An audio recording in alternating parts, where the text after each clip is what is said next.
Honourable members, prayers.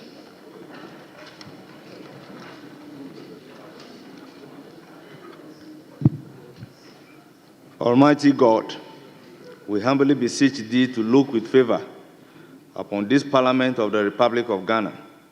Grant that it may perform its high duty as in their sight.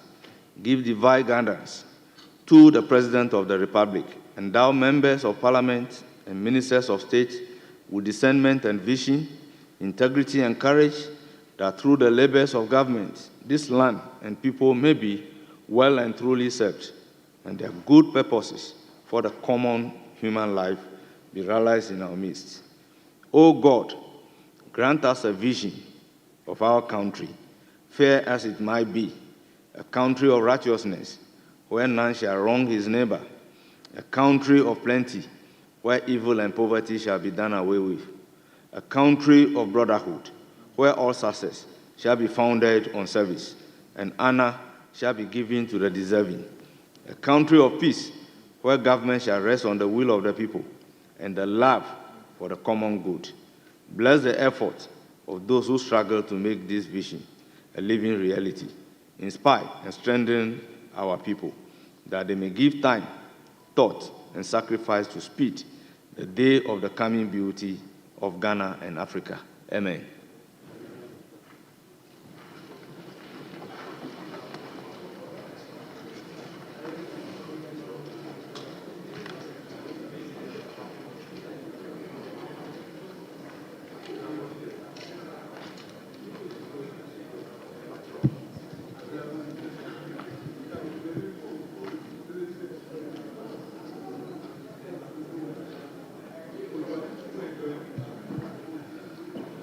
Honourable members,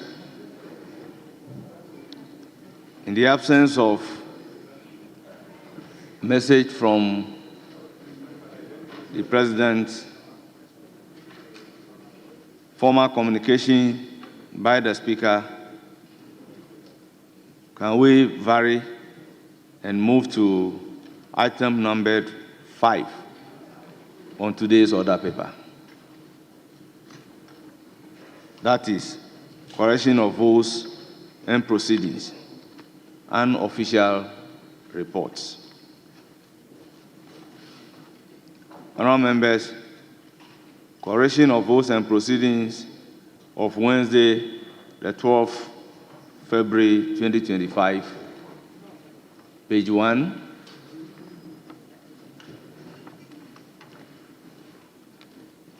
Two, 3, 4,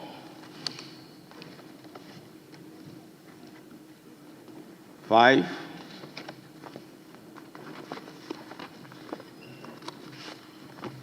6,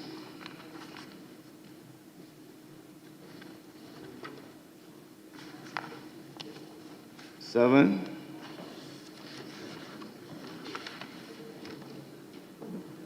8,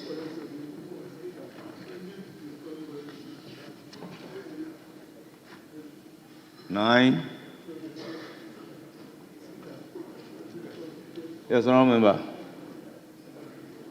Honourable Professor, I'll come to you. Let me hear. Thank you very much, Right Honourable Speaker. On page 7, the 5th item, recognition of visitors. Line 4, it said, the House, the second Deputy Speaker recognized the House and delegation officers from the Department of Research, Parliament of Ghana, who were on a study visit to Parliament of Ghana from Monday, 10th February 25 to Friday, 14th February 25. Right Honourable Speaker, I would wish that instead of repeating February 2025 to another 14th February 2025, it could cancel the 1st February 2025 to read Monday 10th to Friday 14th February 2025. But Honourable Member, what is here? Is it wrong?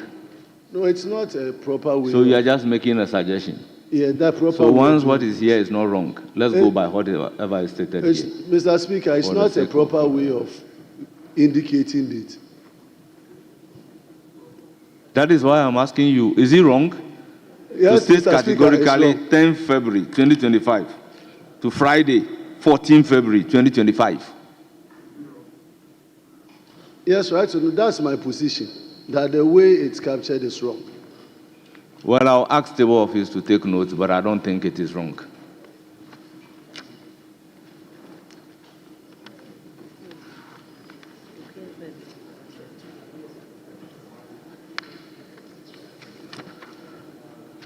Page 9.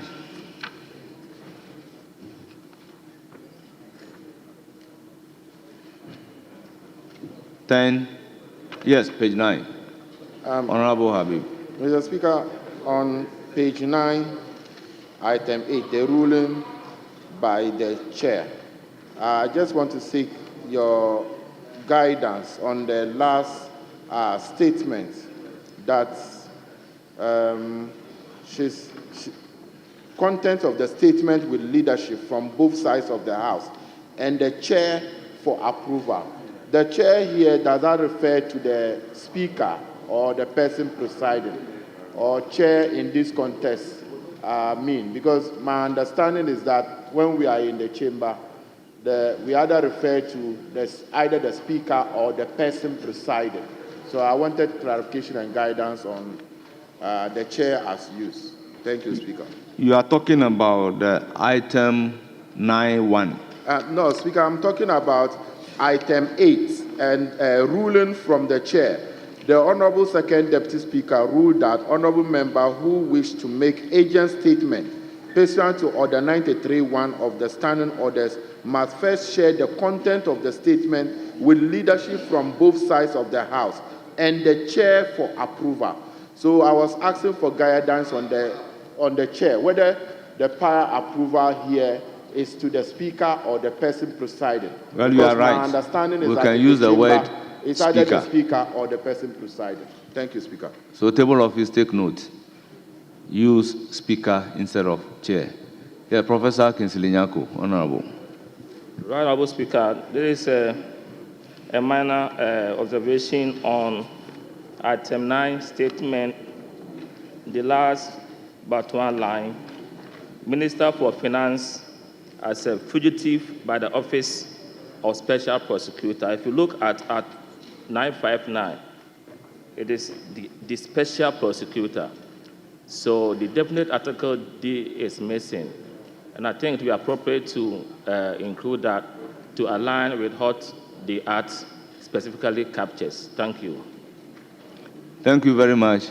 And I think the word used by the Special Prosecutor is fugitive of justice. He used the word fugitive of justice. So table office, can you take note?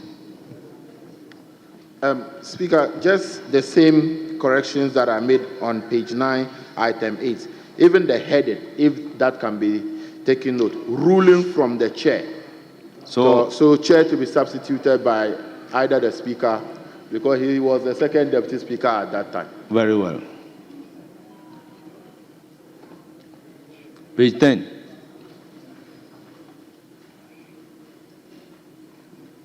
Yes, Honorable. Thank you, Mr. Speaker. Mr. Speaker, let's go back to 8. I'm not satisfied with the word chair being changed to speaker. Yes. Mr. Speaker, I think my colleague was not listening to me. What I said is that yesterday there was a ruling by the speaker, the person presiding. And when we are in the chamber, it's not committee where we say chairman. We say either the speaker. And in the absence, we have 3 speakers, the speaker, the first and the second deputy speaker. In the absence of that, we still refer to the person presiding, but not chair. So I was seeking his guidance whether yesterday the ruling was made by the second deputy speaker, who is a speaker but not a chairman or a chair. Honourable Member, I think our rules are clear. We have the speaker, we have Mr. Speaker. So, chairperson could mean caucus chairman, committee chairman. So to make the distinction, There is nothing wrong if you use the word the Speaker or Mr. Speaker.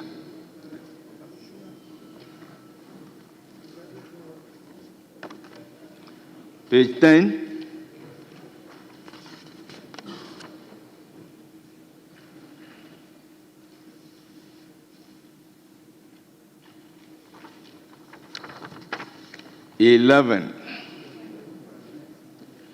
Yes, Honorable Member. Thank you, Mr. Speaker. Just a minor correction at page 10, right on top of item II. I believe there is an omission before the word issue, which should be there, the issue, not to issue raised, to the issue raised. So there is missing. Thank you, Honorable Member. Table office, take note. Honorable Kingsley Nyako, I saw you on your feet. The same issue that has been handled by Very well, council. very well. Yes, Honorable Member. At page 10. Yes, page 10. On item II, the last statement, her development objectives. I thought that should be her developmental objectives. I don't know whether it's been quoted verbatim based on what the maker of the statement said, but I think that if it is grammar, there should be her developmental objectives.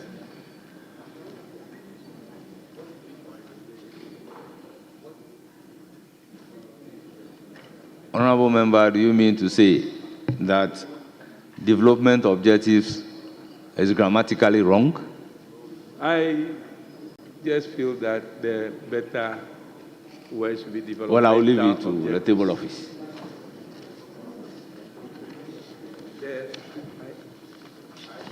Now, page 11. Honourable members, the vote and proceedings of the 16th sitting, dated Wednesday, 12 February 2025, as corrected, is adopted as the true record of proceedings.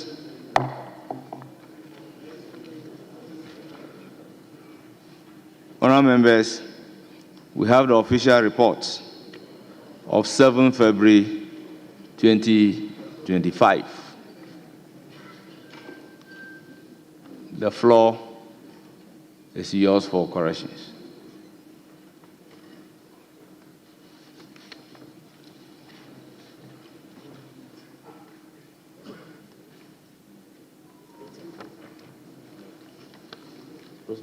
Rosemary.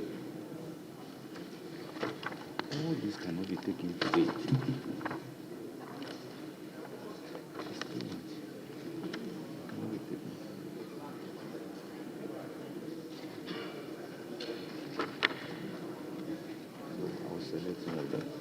So this was from created you asked them. Honourable members, any correction?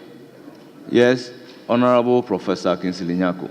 Honorable Speaker, a minor correction at column 2, the last paragraph, reading from line number 5.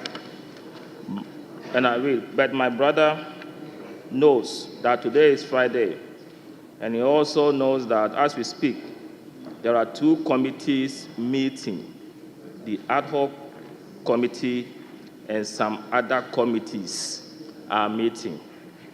My view is that if you say that 2 committees are meeting and there's an ad hoc committee meeting, then there could be another committee, not some other committees are meeting. Then to make it more than the 2 committees that was stated earlier, unless that was what the person did say verbatim. Thank you. Thank you very much. Table office, take note. Any further correction? Yes. Honorable Frank Afriye. Thank you, Mr. Speaker. Speaker, with your leave, let me invite you to column 2, paragraph 5. Majority Chief Whip, Mr. Roxton Nelson Eche Kwame Dapiamekbo. Mr. Speaker, I thank you for the opportunity, but then there has been an instruction of there ahead of. So this issue go, I thank you for the opportunity. There is an insertion of there which should be corrected there. And Speaker, again, can we go to column 8, paragraph 1, under motions, line 6, the word ministers. I think there is an omission of I. If that could be corrected under motion. Yes. Thank you very much. Thank you. Table office, take note.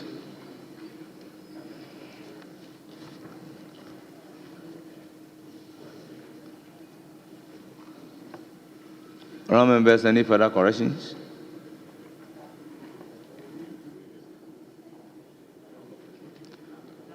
Honourable members, in the absence of any further corrections, the official report of Friday, 7th February 2025 is hereby adopted as the true record of proceedings.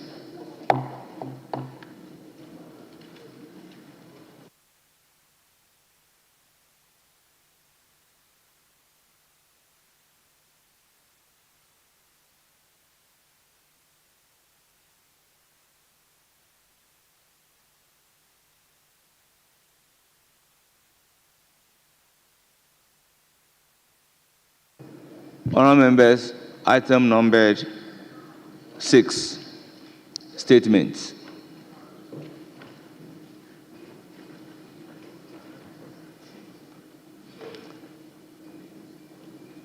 Honourable members, I have before me a statement by Honourable Muhammad Bawa Brahma, Member of Parliament for Ajura Sechere, Dumasi constituency, on the distractions of Ajura police station by rampaging youth on the 11th January 2025. Honourable member, you have the floor.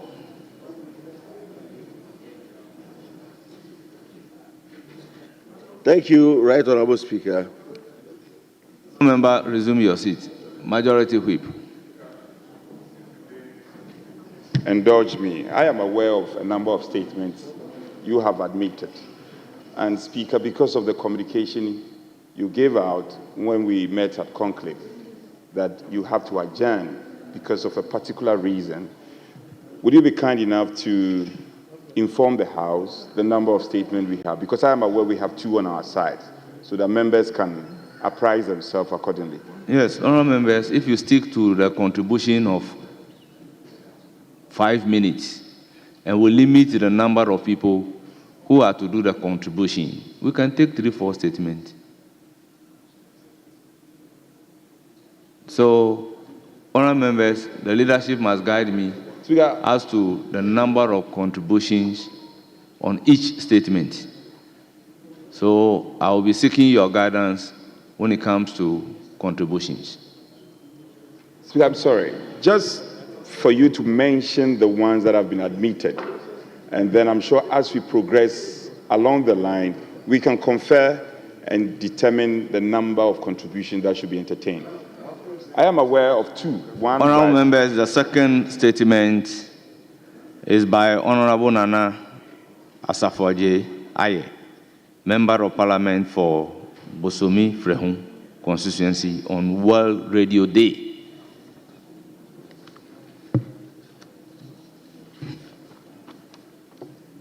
Honourable members, the other statement stands in the name of Matthew Nyindam on the devastating bushfire in the Kwandai district of Northern Region. And honourable members, if time allows us, we may also take a statement in the name of Michael Ochre Befi, MP for New Joben South, strengthening Ghana's industrial sector and trade for sustainable economic growth.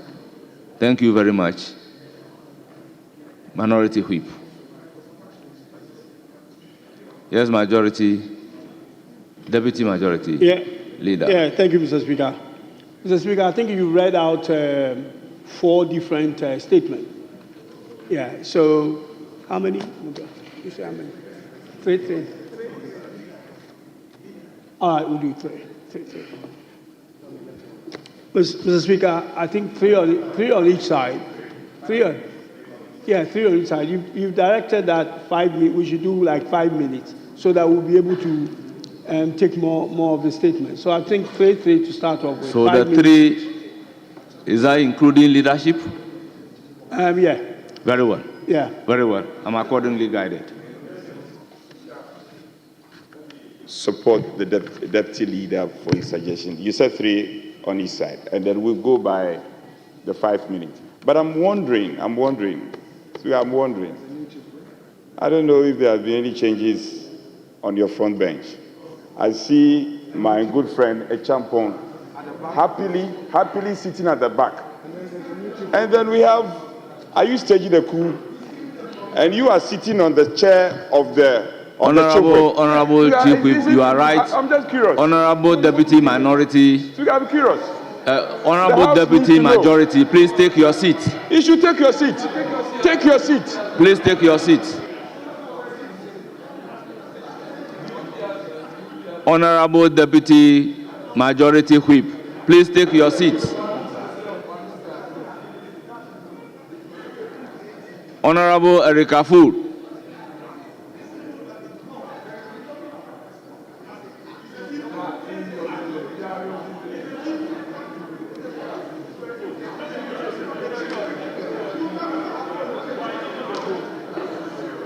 Speaker, this is very serious. On our side, we know that seat is for the Chief Whip. And the Chief Whip is a very senior member of this House. Honorable Erika Fool. Is it the case that you are staging Honorable Erika Fool, please take your seat. Get up. Go and sit your seat. Let's make progress. Kindly take your seat. Mr. Speaker. Please take your seat. Mr. Speaker, I'm going back to you my are seat, directed to take your seat without comment. But let me put on records. Honorable Erika Fool, you are directed accordingly.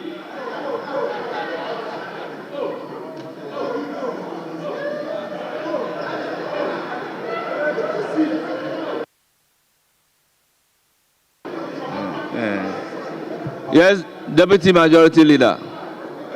Mr. Speaker, may I just remind ourselves that seats have not actually been yet properly allocated in the chamber. So if you direct him to go to his seat, he probably does. Well.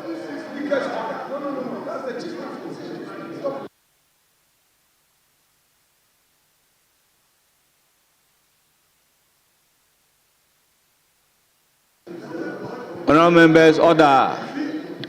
Honorable Brahma, you have the floor. Mr. Speaker, thank you for the opportunity. Mr. Speaker, grooming is allowed. Honorable Doyo, I have given the floor to Honorable Brahma. Okay. Thank you, Mr. Speaker.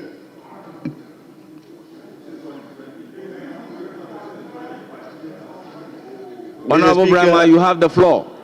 Mr. Speaker, let me express my deepest condolences to the family of the late Ms. Bao Shaibu, and also take this opportunity to appeal to the youth of Ejura to remain calm and allow due process to take its course. While I strongly condemn the violent destruction of the Ejura police station, I urge all stakeholders to address this matter with the seriousness that it deserves, to prevent future unfortunate incidents in the future. Mr. Speaker, the ravaging of the Ejura police station through fire by a rampaging youth following the death of Ms. Bao Shaibu in police custody is deeply regrettable. I appeal to the youth of Ejura to exercise restraint and avoid actions that jeopardize community resources. The destroyed property does not belong to the Ghana Police Service personnel, but to the people of Ejura. The Ejura police station, built before Ghana's independence, has served the community for decades, providing vital law enforcement services. It is therefore unfortunate that events of January 11, 2025 led to its total destruction.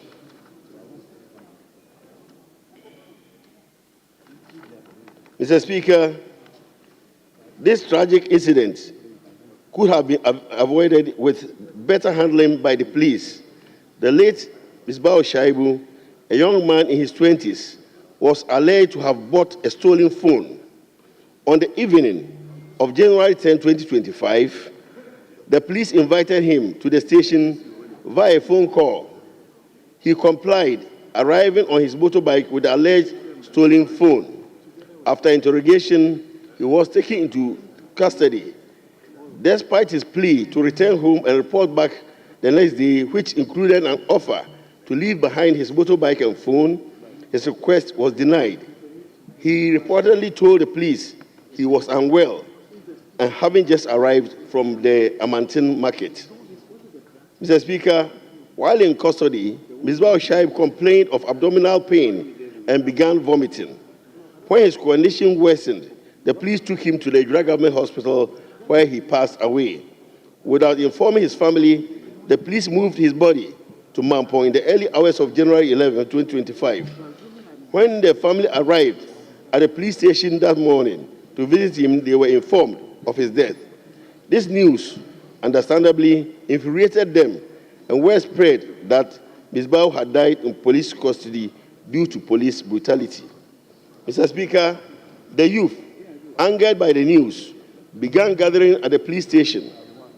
Sensing danger, the police evacuated inmates, documents, and firearms to the divisional headquarters.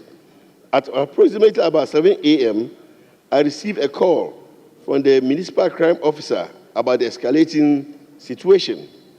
Though I was in Accra, I immediately contacted the assemblyman for the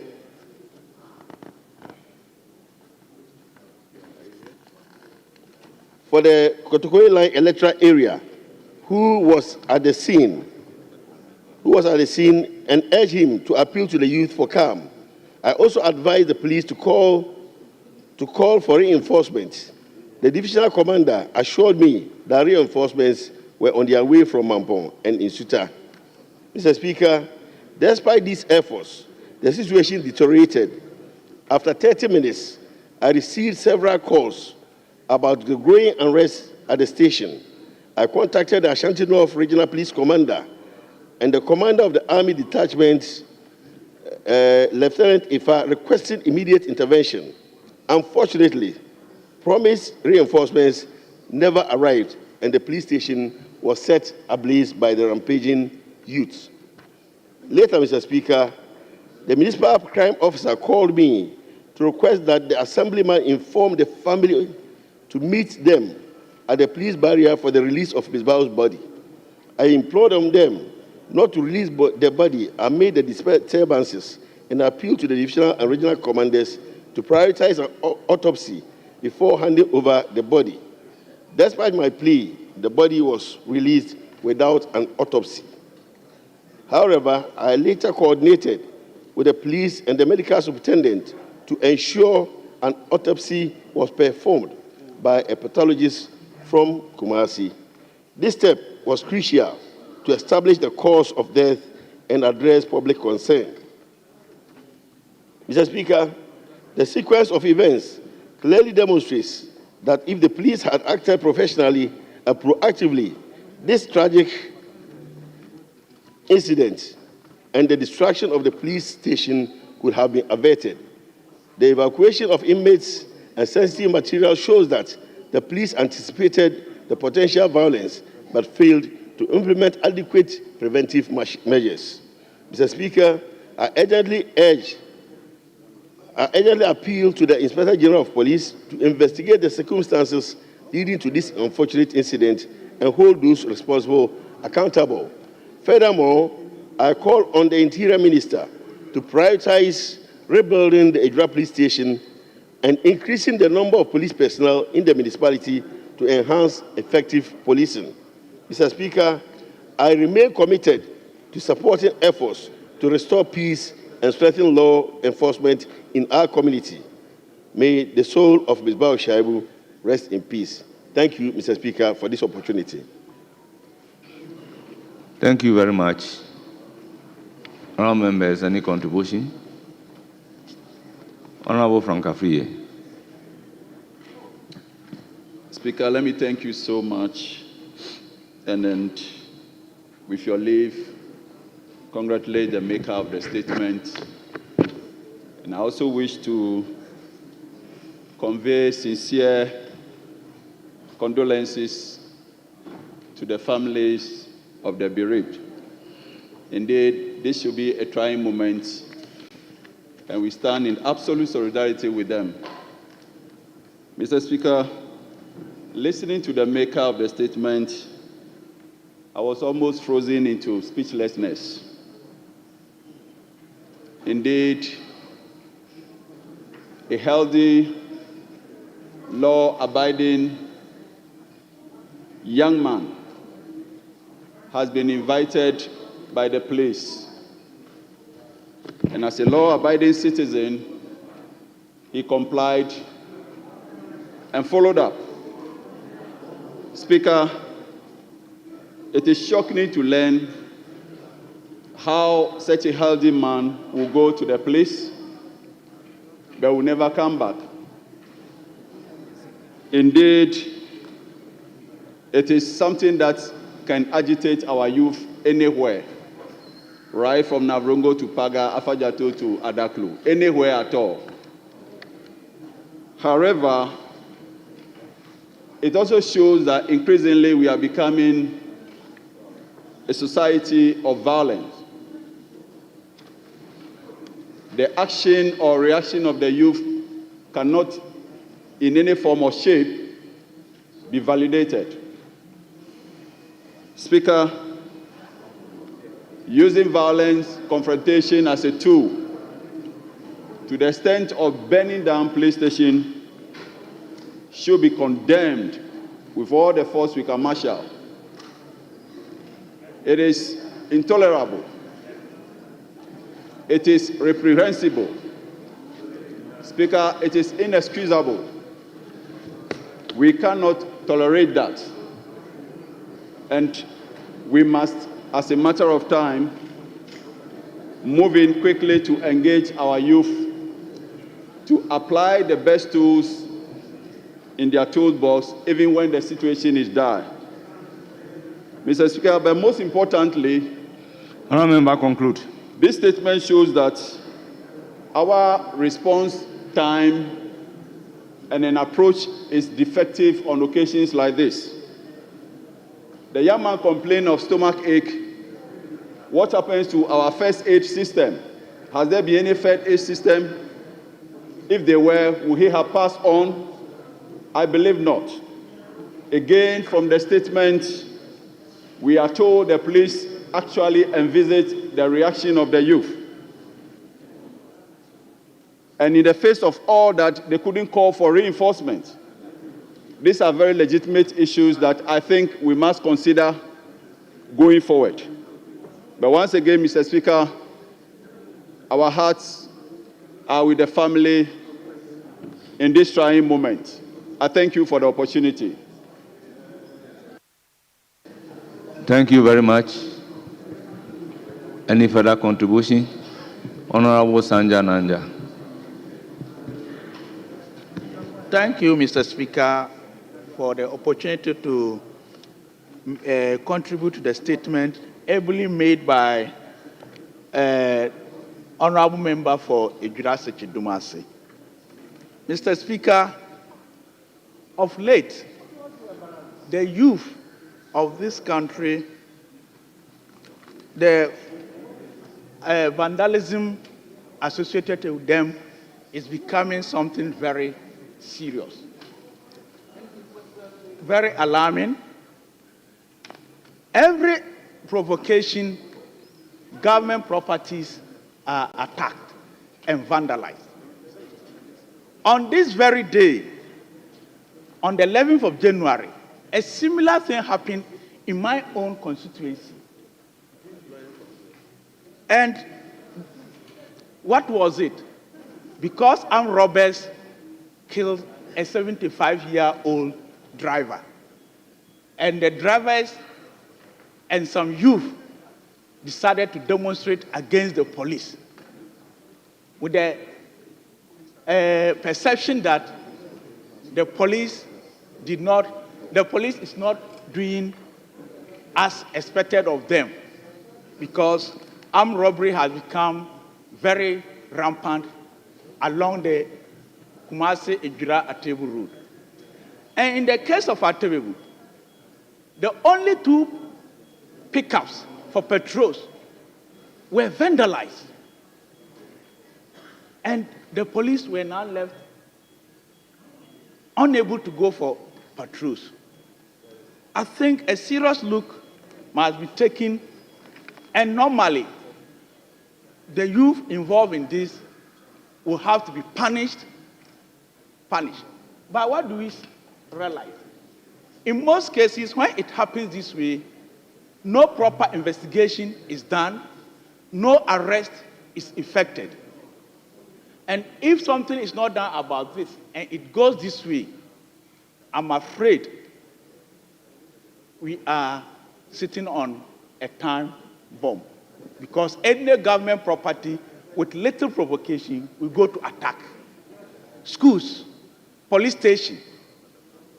And the same youth are calling for development, infrastructure development.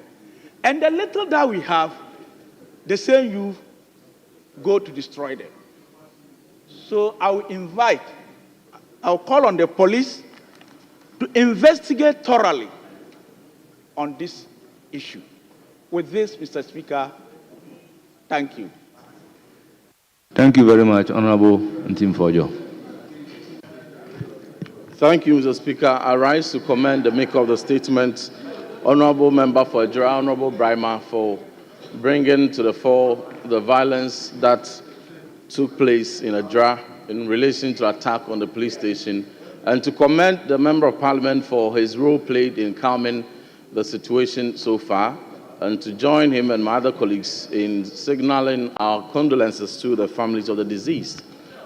Mr. Speaker, the growing spate of acts of violence in this country, particularly within the span of a month or 2, is quite worrying and deserves every condemnation that there is. Much as many have condemned the alleged mishandling of the deceased by the police, it is also equally condemnable any act of violence meted out on the police station that led to its destruction, which now requires same modest resources of the state to be deployed in rebuilding. Mr. Speaker, a society, I always say, is a reflection of what leaders advocate for. And we as political class have acute, particularly so when we see it almost becoming okay that private residence of a former minister, when electoral commission must be attacked for the conduct of their legitimate constitutional duty. Honorable Ntim Fojo, make sure you operate within Order 93. Mr. Speaker, I'm guided by Order 93. So it is important that all these acts, they dovetail into violences, which undermine the peace that this country enjoys. Consistently for the past 4 or 5 years, the Global Peace Index and many organizations have ranked Ghana as the most peaceful in Africa, even globally as one of the most peaceful in the top 5. The recent one ranked Ghana as second most peaceful in the world, even ahead of Australia and Canada. It is important that we all do our part to consolidate these sterling credentials so we don't undermine the peace and security we all enjoy. It is important that, devoid of politicization, we show leadership in rallying the rest of our society with us, in condemning acts of violence regardless who conducted it. And even one suspect, in the case of the deceased, Mr. Shaibu, even when a suspect is alleged to have conducted a wrongdoing or a crime, they deserve the right to be heard. They deserve the right for fair trial. They don't need to be condemned. Even in the handling of prosecution, their dignity ought to be upheld. So all these are lessons we need to take, and in the consistency with this principle to be applied wherever certain offenses are suspected. With these few words, I thank you, Mr. Speaker. Thank you very much. I proceed to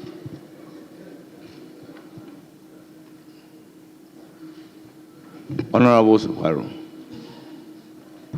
Thank you, Mr. Speaker, for the opportunity to contribute to the statement being made by my colleague, Honorable MP for Ejura. Mr. Speaker, this particular issue is very important for us as leaders in this country. Mr. Speaker, police or victims dying in police custody has become something that has been happening for the past few years. Mr. Speaker, I recall on the 1st of March 2023, a woman who is a stroke patient died in the police custody. And sometimes you ask yourself, the kind of investigations the police are conducting, that you would have to keep somebody in your custody more than 24 hours as the law requires. We are all aware that with the recent, sometime back, with the Supreme Court ruling, that says that all offenses are now bailable. And before you can detain somebody more than 24 hours as a police officer for investigations, you need, it's 48 hours. Thank you for the correction. You need to go to court for the court to give you the permission. I am not a lawyer. Thank you very much, Mr. Speaker, for the correction. You need to go to court for court to give you the permission if you are not done with the investigation, so that the person can either be kept in police custody or can be kept in a prison's custody whilst the investigation would continue. But with this, Mr. Speaker, I think in as much as that I condemn the actions of the youth, I think the police also are supposed to be blamed. If seriousness are attached to matters like this, especially when it has to do with petty, theft issues, police must attach seriousness into the investigation and make sure that these matters are investigated within the laws that are stated. But when you have a victim being kept in your custody more than 48 hours, or in the name of investigation, if something happens to the person, certainly you would see the youth or the relatives certainly, they will certainly react. And so, Mr. Speaker, I would want to use this opportunity to call on the police and all the, security agencies. They should and make sure that when there is a case before them for them to investigate, they must do it within the laws. With these few words, Mr. Speaker, I thank you once again for the opportunity. Thank you, honorable members. Honorable members, we live in a country governed by law. We are not living in a country in a natural state of war. Honorable members, nobody is above the law. So we should allow the law to operate. We cannot continue to be taking the law into our own hands. Honorable members, police are to protect life and property. We need to realize that Ghanaian and the police are supposed to live coterminously.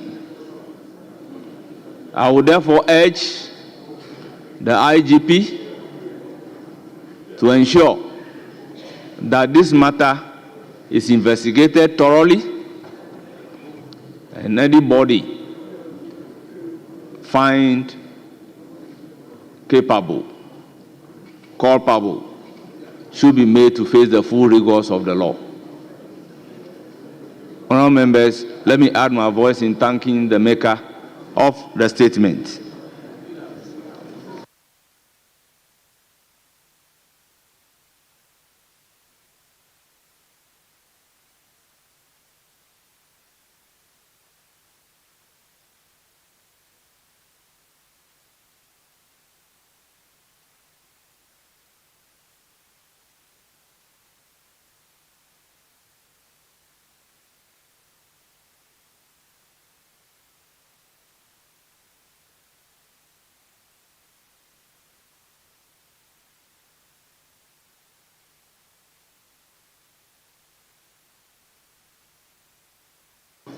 Honourable members, yesterday there was a statement made by Honourable Deputy Minority Whip. It generated so much debate, and in the course of the debate, Honourable Majority Leader promised to verify some issues and bring it to the fore. I am reliably informed that he is ready to inform the House. After that, I will give the floor to the minority leader, and no one else is entitled to contribute to the issue. I will therefore give the floor to the majority leader. But, honourable members, we must be circumspect and operate within Standing Order 93(5). Honourable Majority Leader, you have the floor. Thank you very much, Mr. Speaker. Mr. Speaker, as you rightly indicated, yesterday, the Deputy Minority Whip sought leave of the Speaker and the indulgence of the House to raise a matter that he thought was of urgent public importance. Specifically, he raised two issues, one pertaining to some press conference of the Special Prosecutor at the Office of the Special Prosecutor. Secondly, he drew attention to a joint police-military entry into the private residence of the former Minister of Finance, Honorable Ken Ofori-Atta.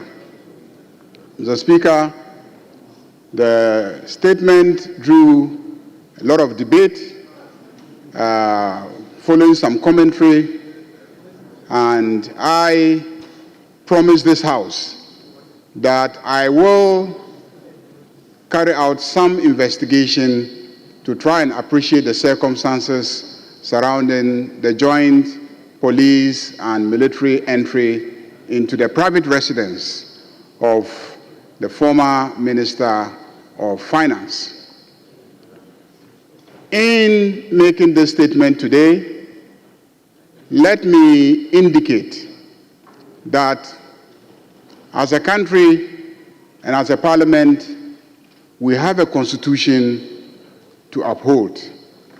That constitution has embedded in it fundamental human rights, including the right to one's privacy, the right to the integrity of one's property, and His Excellency President John Dramani Mahama remains committed to ensure that the rights and liberties of every individual is respected or are respected.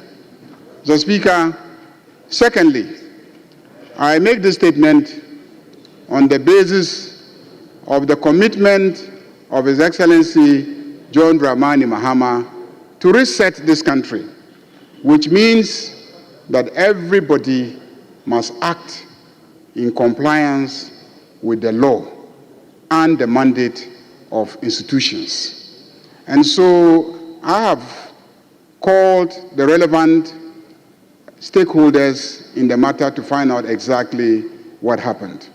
So, Speaker, it is true that the private residence of the former Minister of Finance was entered into by operatives of the military and the police led by the, somebody who we believe works at the National Security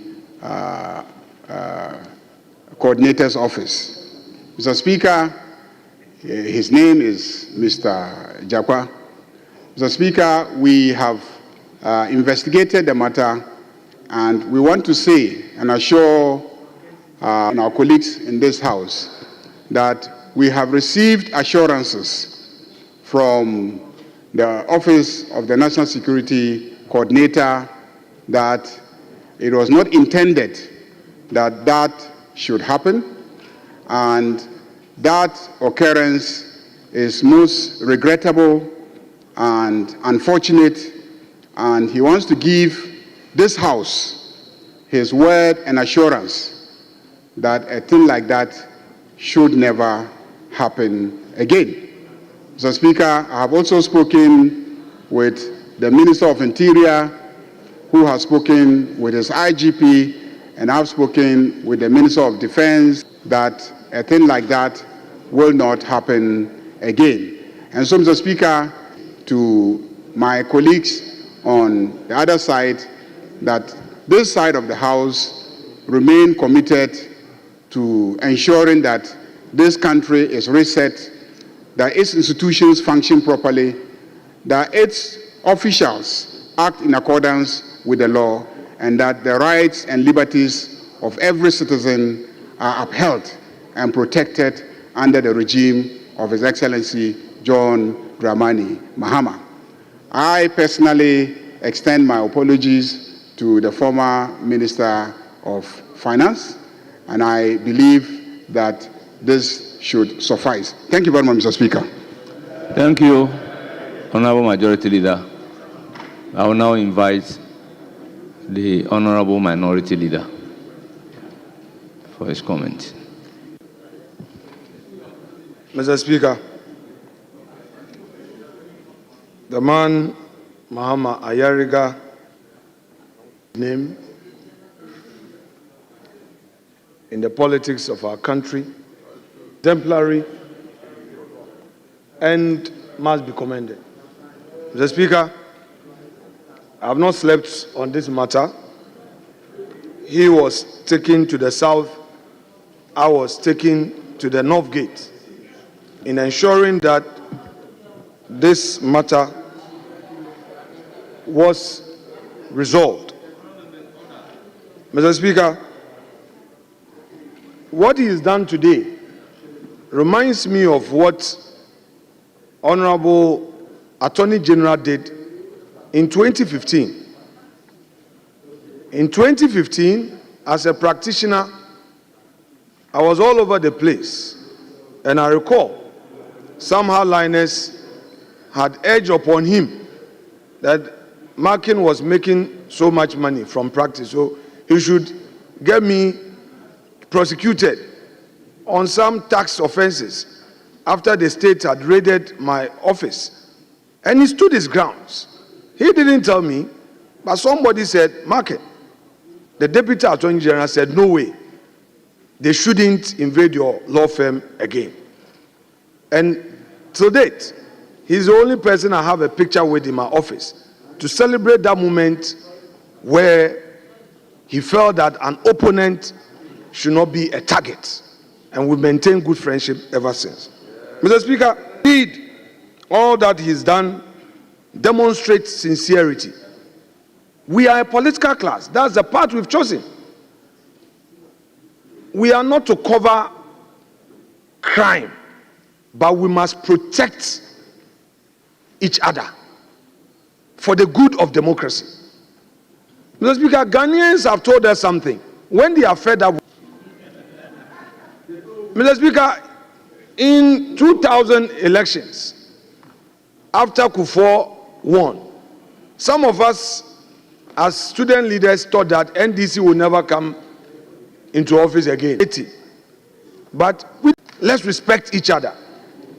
Let's use words that are complementary. Hold those who are the lowest ebb up and bring them up. Say you go to the person and say, look, you could do it better. If somebody does it well, compliment. Let's celebrate each other. In the end, our principles will remain. I'm an MPP, proudly so. You are an NDC, proudly so. Don't let us use this platform to denigrate even our leaders. Sometimes the way we go after our leaders, the little said about it, the better. We use unprintable words. And let me caution all of us. The 2024 elections, check the percentage turnout. In Central, we didn't go beyond 60%. In Volta, around the same figures. In Ashanti, Upper East, Upper West, Greater Accra, the mighty Greater Accra, where all the politics is done. Find out the percentage turnout. What it means is that a percentage of our population is getting fed up with the political class. Act in the name of the government, then they would go scot-free. If there is anything against any past government official, anything against any past government official, due process must be followed. And I'm sure all of us will have peace. My respected colleague, extend to His Excellency the President of the Republic the assurances of the minority that with this, we will also accord him every courtesy due him as President of the Republic. We would cooperate and oppose when we have to oppose. After all, our duty is to oppose you. And we can work together as a people to represent our people and for our people to learn from us and to teach us and to train us and to help us to advance this democracy. I want to conclude, Mr. Speaker, by saying, Mr. Ken Ofori-Atta, as at this morning, I had an extensive engagement with him. He's traumatized by the labeling of this adjective described to his person. But he still knows that his God is with him. He's undergoing some medical procedure. In fact, I had an early morning engagement with the Chief of Staff who confirmed that indeed Mr. Ken Ofori-Atta wrote to him and he's in receipt of the letter. He was very sincere in telling me that. So within reasonable time, I'm sure he would come. I will also engage the Office of the Special Prosecutor, engage constructively, assure him and his office that if there was any miscommunication, I, as a leader of my side, is assuring him that the man will make himself available. He left the country with permission. He would come, and if there is anything that has to be investigated, he will make himself available. It's not easy to serve your country, and I'm sure all shall be well for the good of us all. Mr. Speaker, I thank you so much for this opportunity, and thank once again the Majority Leader. Now, members, let me use the opportunity to thank both the Majority and the Minority Leader for setting an exemplary life Honourable members, this is the way we are supposed to go. My prayer is that we lived by the promises given us and we conduct the proceedings of the House with decorum and decency. I thank you. I will then call on Honorable Nana Asafo Aje Aye, Member of Parliament for Bosomi Freho constituency, to present his statement.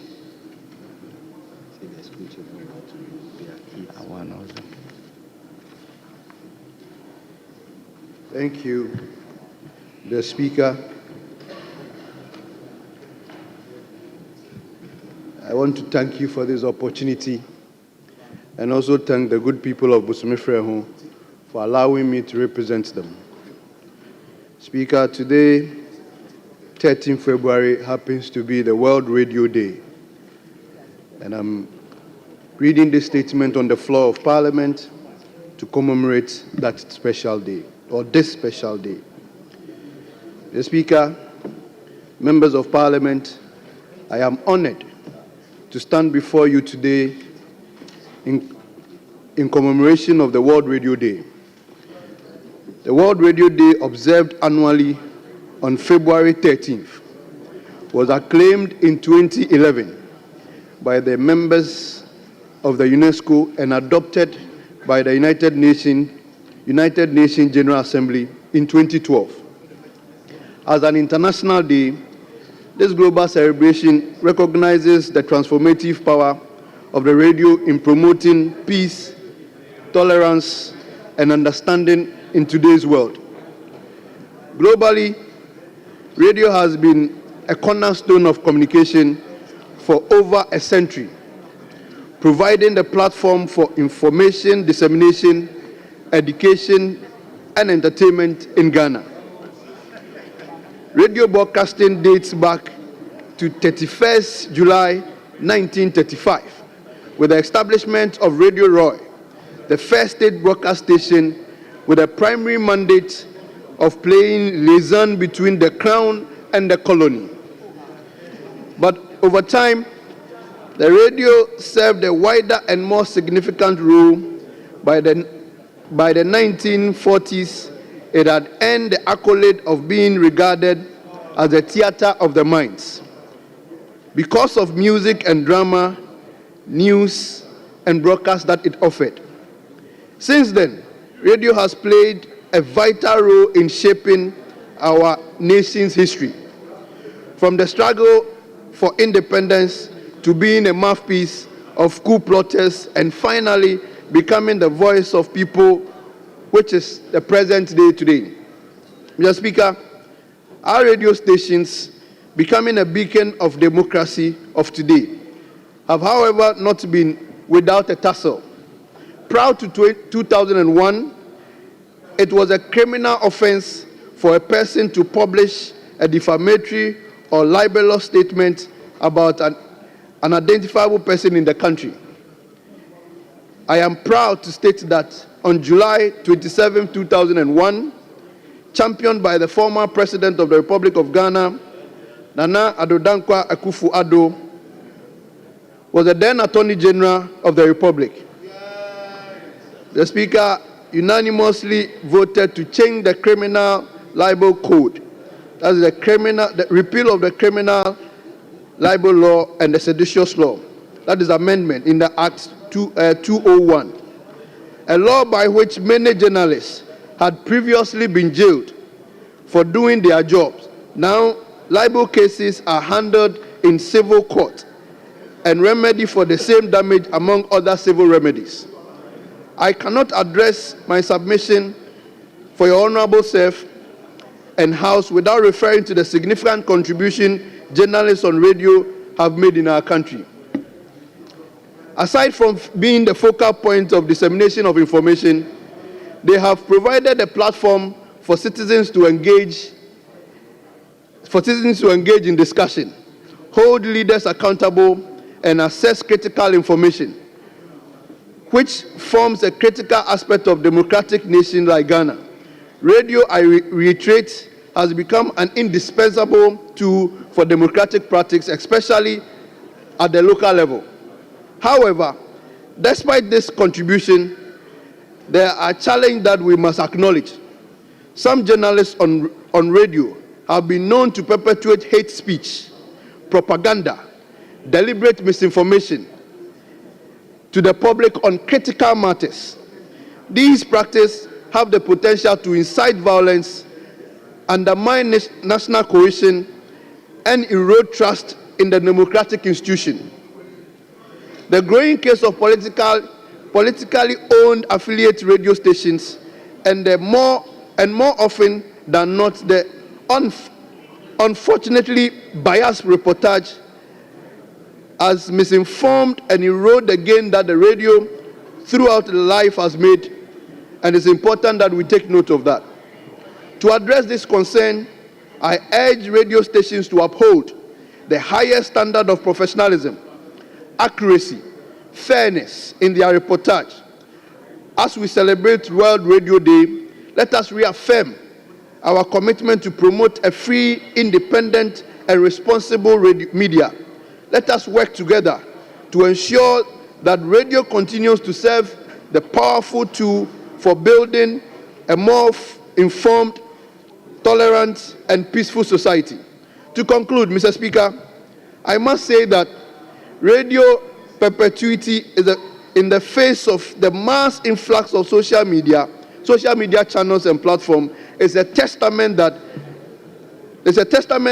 to the United Nations and UNESCO's commitment to set aside a day as today to celebrate World Radio Day.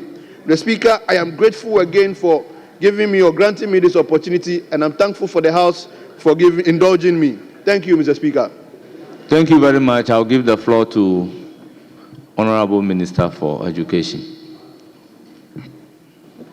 Mr. Speaker, let me thank you for the opportunity to contribute to the statement in honor of the World's Radio Day and to commend the maker of the statement for bringing this matter to fore. It affords us an opportunity as Parliament, as guardians of human rights. What has been the role of the Parliament of Ghana in safeguarding the right to freedom of expression? At least today, Ghana can celebrate, Mr. Speaker. We are comparable even to the United States. The number of FM stations in Ghana today exceeds 300. The number of TV stations exceeds 200. It means, Mr. Speaker, this country has given room to the ventilation of ideas. I agree with him when he says criminal libel. Yes, the law has been repealed, but you have Ahmed Swale and others who were murdered in the course of service. That is heavier, and that is what we all must commit, that tolerance. That's why, Mr. Speaker, I'm paraphrasing his words. The theme for today is peace, tolerance, and understanding. If there is tolerance, you won't have journalists being murdered. If there is tolerance, you won't have journalists being invited by the police CID for comments that they have made. If there is tolerance, even members of Parliament here won't be at each other's throats. So tolerance in its true sense. Mr. Speaker, I've always said that the Honorable Asensio Chiri's right to speak ends at my right not to listen. He has a right to speak. So if he speaks, I also choose that I won't listen. But with respect, I should recognize that he has a right to speak. Mr. Speaker, what is lacking in Ghana is a broadcasting bill. I wish the majority leader was still here, Honorable Mahama Yarga, far back a decade ago when he was Minister for Information. I forwarded to him a draft legislation to regulate broadcasting generally in Ghana. The parameters must be drawn. Take GBC, Mr. Speaker, for instance. Are they a state broadcaster? Are they a public broadcaster? We don't know. Rural radio stations. Then, Mr. Speaker, today, social media has become a toxic source of misinformation. And people enjoy it. They enjoy some of the things we trade, running down reputation, running down integrity without due cause. So today we must celebrate World Radio Day. But Mr. Speaker, I believe that it's about time. I'm sure the new President Mohammed's new Minister for Communication should give it some attention. We need a broadcaster bill that defines, one, who is a state or public broadcaster. GBC must be situated to be like BBC. How is it financed? Then we should have private broadcasters like we do. The like of multimedia is doing very well today. Then rural community radios. In some communities, what they enjoy is that is their opportunity. Even if the chief has an announcement, at least the radio station will be able to tell the community that the chief says that wear a mask because there is threat of COVID. It serves them their purpose. So, Mr. Speaker, I commend him for bringing this matter to fore. Then peace. You see, Mr. Speaker, the words, my mother used to say that your tongue is like a bullet. When it fires out the word, you can't arrest it again. Even if you look at domestic conflict, what husbands tell wives, what wives tell husbands, you say it and in a second you regret because your word becomes what? Your bullet. So, Mr. Speaker, my mother used to advise me that I should maintain golden silence on matters in the sense that you cannot interpret silence. Nobody can interpret silence. So if you want peace, learn to be silent. If somebody is saying something you disagree, keep your silence. Maintain golden silence. We're talking about the political class. We run down each other every other day. There's no election tomorrow. Until the next 4 years, there's no election. But we are still talking as if we are politicking and doing a campaign as if there is conduct of elections tomorrow. So, Mr. Speaker, let me commend the maker of the statement and let him know that Ghana have made enormous progress. When you say you are commending only Nana Akufo-Addo, you must thank President Rawlings who promulgated the 1993 Constitution. It is in it that those rights are guaranteed. What you call a market woman constitution is the constitution which has given you those rights. It guarantees freedom of expression. Radio and TV stations gives you the platform to ventilate those expressions. But Mr. Speaker, what I'm guided by his comment is that we all should be measured in what we say and we should be tolerant in what we do. Let's keep the unity and peace of our country even as we practice our democracy. So I commend the maker of the statement and to assure him that Ghana, we can celebrate like America or European Union or the UK, that freedom of expression is guaranteed in our country, is guaranteed in its democracy. Every Ghanaian, Kabina min Kabi, you say what you want. But sometimes, Mr. Speaker, the CID police, somebody makes a comment, then they invite him that come to CID and explain, and that he is under arrest. All that are threats to the fundamental human rights, to freedom of expression. The media, Article 167 guarantees their independence. National Media Commission, and Mr. Speaker, I conclude with it. They are in a turf war. National Media Commission and NCA are in a turf war because who controls radio communication? Who allocates frequencies? It is not for nothing that in the legislation we said that the NMC must sit on the board of the NCA because somebody provides the license and somebody monitors your performance. That's because this parliament, we don't allocate good money for the National Media Commission. George Sapon have always been crying. Every budget hearing, even during election, when he needed money to monitor who is saying what, who is doing what, we don't provide adequate funding. Then finally, political interference. When the Constitution says independence of the media, intolerance, let's respect it. I thank you, Mr. Speaker. Thank you very much. I'll give the floor to Professor Kinsley Nyako, Honorable. Honorable Speaker, I'm grateful to you for the opportunity to add my voice to the statement ably made by our colleague, the Member of Parliament for Bosome Frehon. Honorable Speaker, this is a very important statement because it is at the core and center of our democracy. Radio and other media outlets help us to shape our democracy, to shape our societies, to build our communities. Radio provides us the opportunity to deepen our knowledge because the information that we receive from listening to the radio help us to live our lives better. Mr. Speaker, but you must also be very careful how we use radio.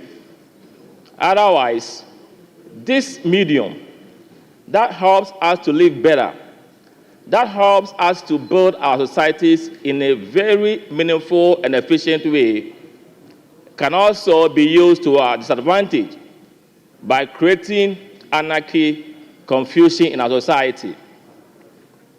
Mr. Speaker, the issue of radio also brings about the menace of disinformation and misinformation. These twin words have devastating effects on societies and individuals when we spread disinformation, when we believe that the statements we are making, the comments we are making, are write-ups, when we believe that they are untrue, but yet still we propagate them. And others are also going to use it and spread the same information, that is misinformation. And it can undermine our integrity, it can undermine our credibility, and it can also lead in destabilizing our society. We don't need that. We need information that builds, information that strengthens us. Democracy can only thrive when we are dealing with information that is conducive to our well-being. People deliberately spread information, they know it is false, but because of political capital, they revel in them because of the advantage that they are going to get. But they forget about its negative implication or consequences on our society. Mr. Speaker, this country can burn. It can be destroyed if we don't control our radio stations and our media outlets so effectively. We've taken so many years to build our democracy. 3 decades of democracy on our continent is something we must revere in. We have been able to do it. Why should we allow a few individuals to sit behind a console, to sit in front of TV sets and create anarchy and confusion in this country? We must stop it. That is why I support the idea of the broadcasting bill. There should be clear guidelines. There should be regulations as to how, even though it is enshrined in our Constitution, freedom of speech, but it must come with responsibility, reasonableness in our communication, whether in words or in writing. That is how we can build a very strong democracy. Enough of the hate speeches. Enough of the hate speeches. They don't build, but they destroy. If through our speeches, our words, this country is reduced to flames and ashes, where will we be? Where are we going to find solace? There are some people, they don't even care. But some of us, we do care, because we believe that we have only one country, and that country is Ghana. And it behooves all of us to ensure that we safeguard the tenets of our democracy and the future of our country through proper democratic practices. We can build our fortunes and build our fortunes well. Mr. Speaker, on that score, I want to pat the back of the maker of the statement that we should ponder and reflect on this. As political players, whatever we do, we must think about the country. Whatever we do, we must think about posterity. Let us be measured in what we say. We must be tolerant to each and other's perspectives. After all, somebody said that if you all think alike, it means somebody else is not thinking, and that's wrong. There will be diversity of opinions and of views. We must respect everybody's opinions. If you have a contrary opinion, you can express it, but it must be devoid of insult, insinuation, vulgar languages, speeches that can kill the soul of that individual. Thank you, Mr. Speaker, for indulging me, and I'll be forever grateful to you for your indulgence. Thank you. Thank you very much, Honorable Member. I'll give the floor to Honorable Yifa Gumashi. Thank you very much, Honorable Speaker. I join my colleagues to applaud the maker of the statement. It is timely and it is useful. Mr. Speaker, when I sought to contest, a young fellow said on radio that, did I not know that my late husband who passed away and I left him to come and campaign? This was said on radio, and I heard it with my own ears, and I thought, this child is asking me to curse him or bless him. See, the opportunity that we have with radio can, like a two-edged sword, build or destroy. It is for that reason that I stand this morning to comment on the statement that has been made and to urge our young people that indeed you will be reaping what you sow, whether it is on radio, whether it is on television, whether you write it on your Facebook page, on social media and everywhere. Remember that what you're saying today and doing today will not go away. It will be waiting for you as you grow. Mr. Speaker, I wonder how we, as the politically exposed and also the vulnerable in society, are planning to protect ourselves from the abuse of radio, television, and social media. I say this because in this era where we have artificial intelligence, our voices stand the risk of being used for what we haven't said. It can be used to twist what we have said, and it is a bit scary. There has to be a way in which we sanitize the system, and in that score, I want to join the former leader, Honorable Minister for Education, where he calls for the broadcast bill. If we don't work on it as fast as we can, we stand the risk of being the victims. Mr. Speaker, moving on, I'd also like to say that it's not in every community that we have radio reaching the people who vote for us.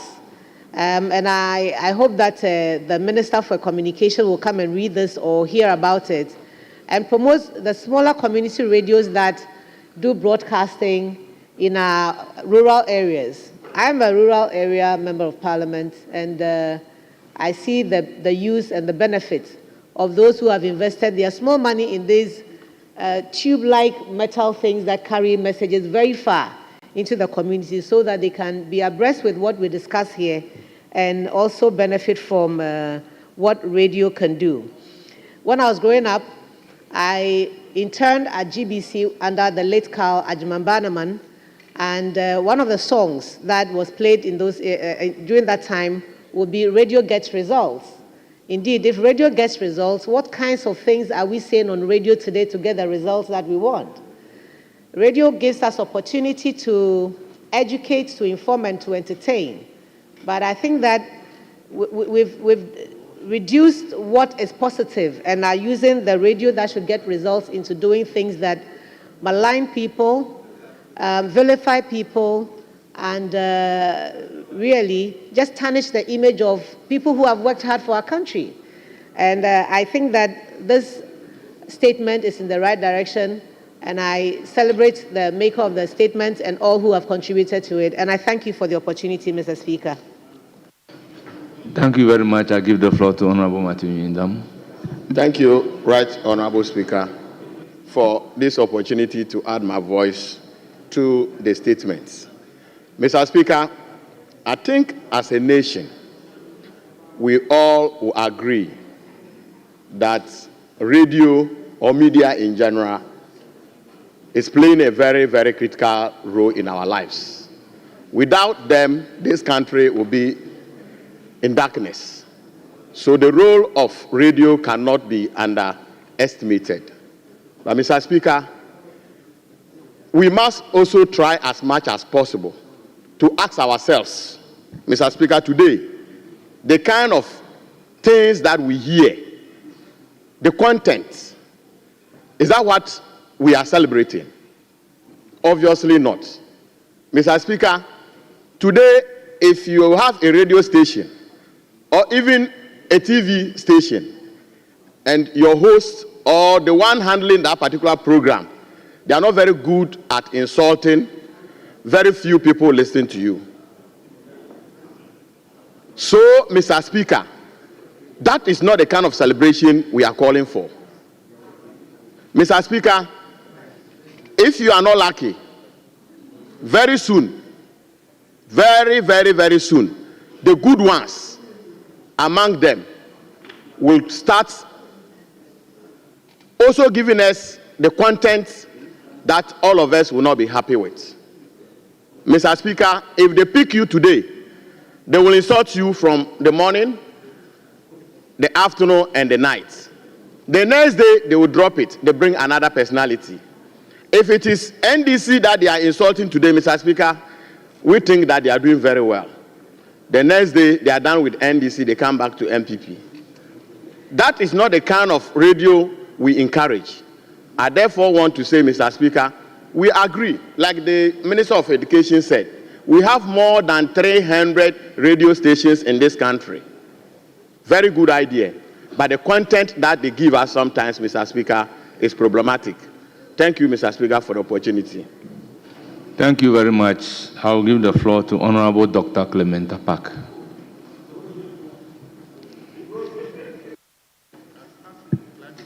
Most grateful, Mr. Speaker.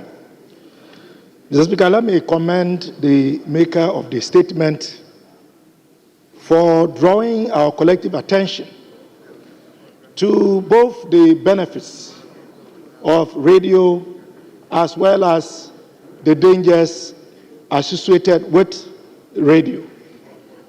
Mr. Speaker, I comment on this topic both as a practitioner and as somebody who has managed a radio station before. Many may not be aware, but I belong to the first generation of University of Ghana students who volunteered for our now legendary radio station known as Radio Universe. In my travels abroad, I continued to pursue radio. Studying for my PhD at Simon Fraser University, I volunteered to produce and host a very popular program known as African Connection. On my return to Ghana, and upon taking up my teaching appointment at the University of Ghana, I was appointed as the manager of Radio Universe. Mr. Speaker, radio is a very powerful tool. When rightly used, it benefits society.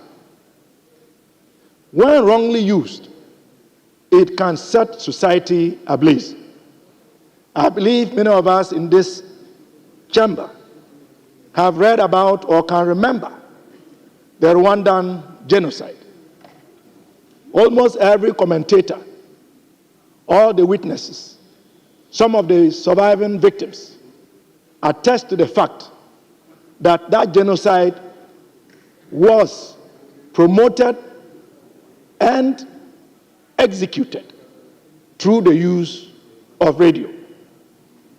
Mr. Speaker, in our own homeland, it is worrisome, but the truth ought to be stated, that some radio stations are notorious for being extreme in the nature of their programs as well as the type of panelists that are deployed.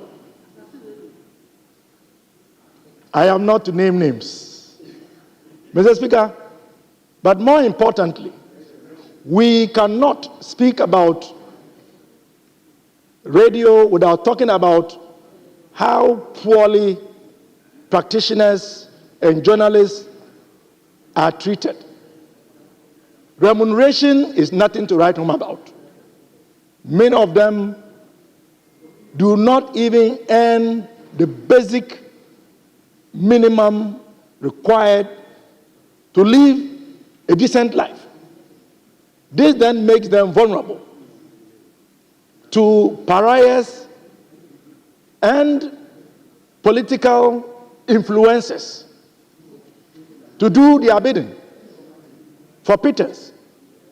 So as we discuss radio and we talk about the positives and hope to highlight the positives, we cannot forget to advocate that practitioners and owners of media houses do the needful by giving them sustenance so that they can be independent and to report genuinely and honestly what is important to society and to continue to keep us glued together by giving us positive perspectives.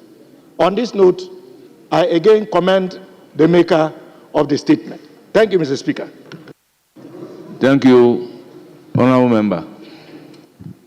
Thank you very much, Mr. Speaker, for the opportunity to add my voice to this wonderful statement ably made by my colleague, Honourable Asafo-Adjei.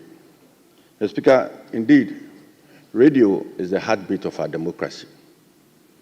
And that is why, on this very day, we must reflect on the fundamental role that it plays in our society.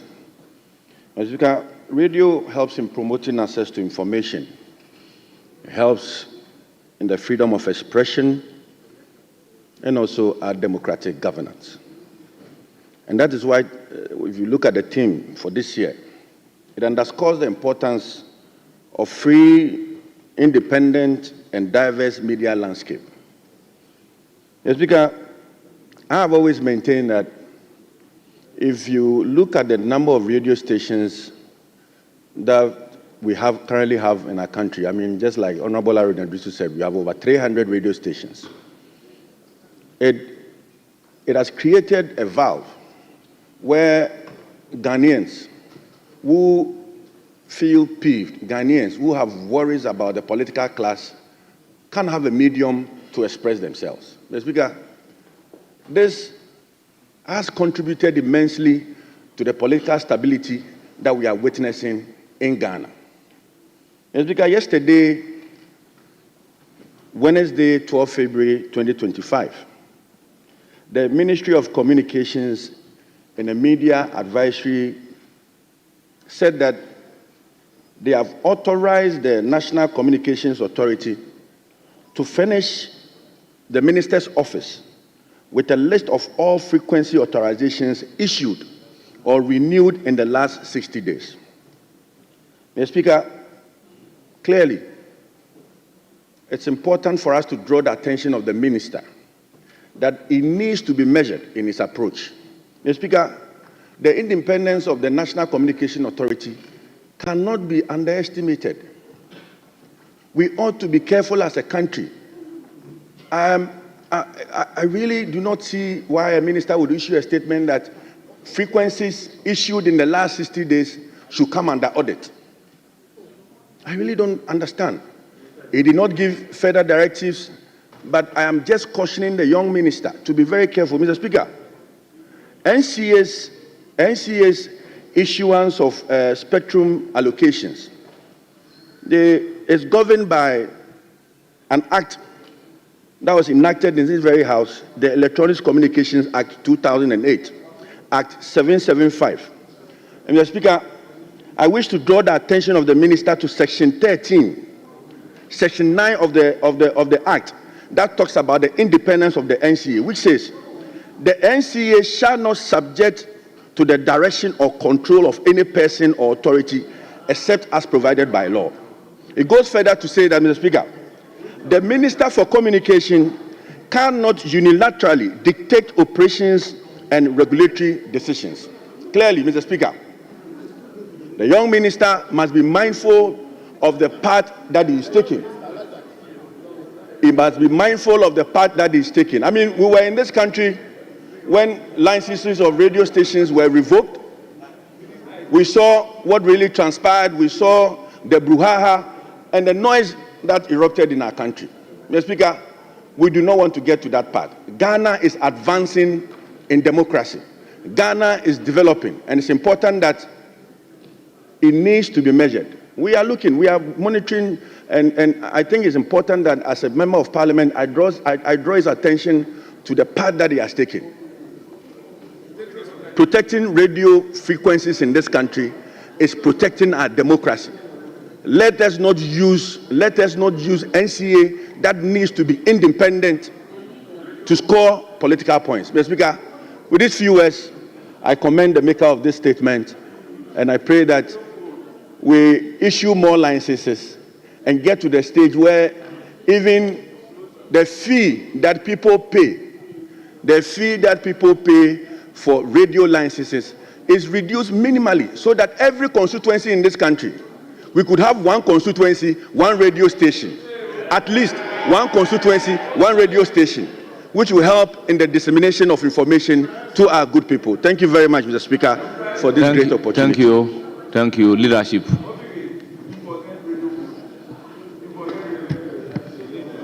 Thank you very much, Mr. Speaker.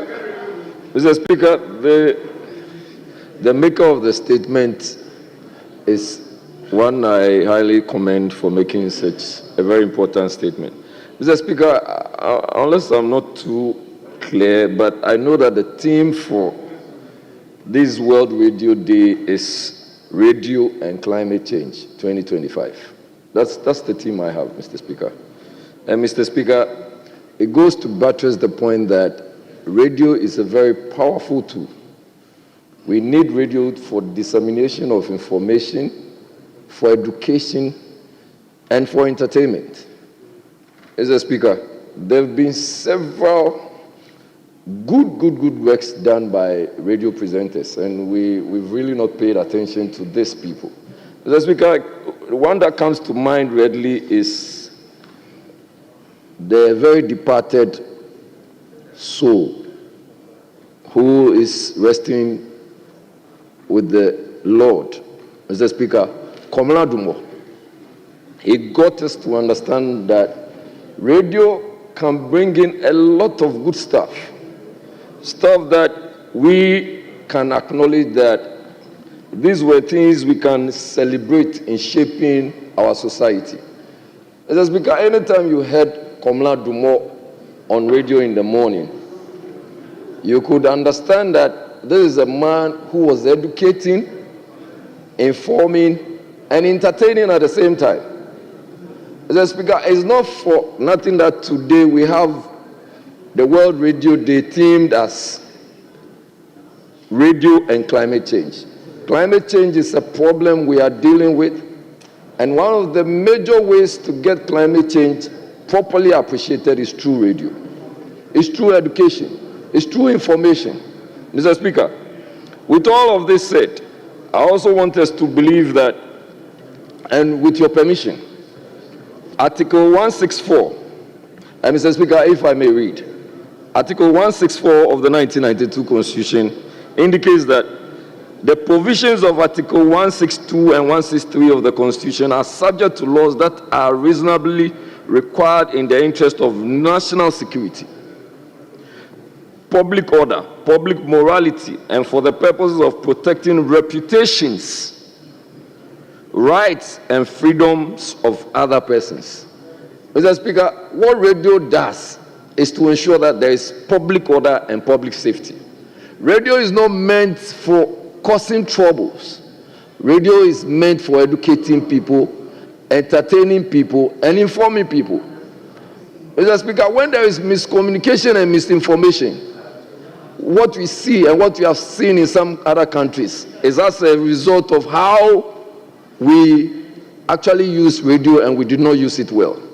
Mr. Speaker, we still use radio for public morality purposes.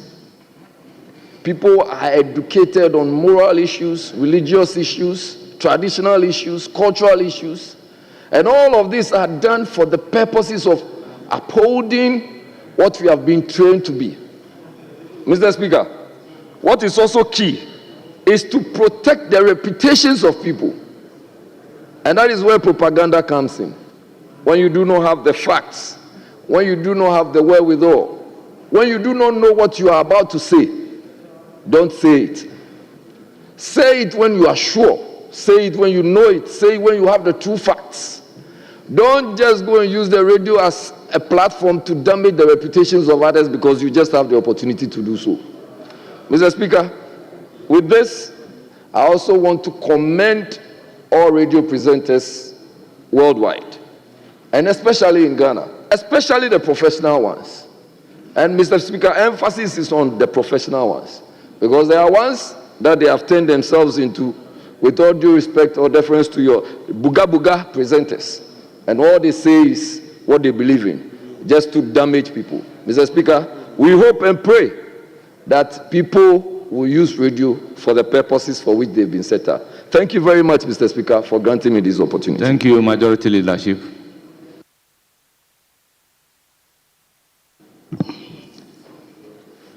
Mr. Speaker, thank you very much for the opportunity.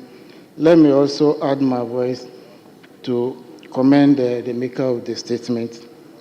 And Mr. Speaker, the theme for this year is radio and the climate change.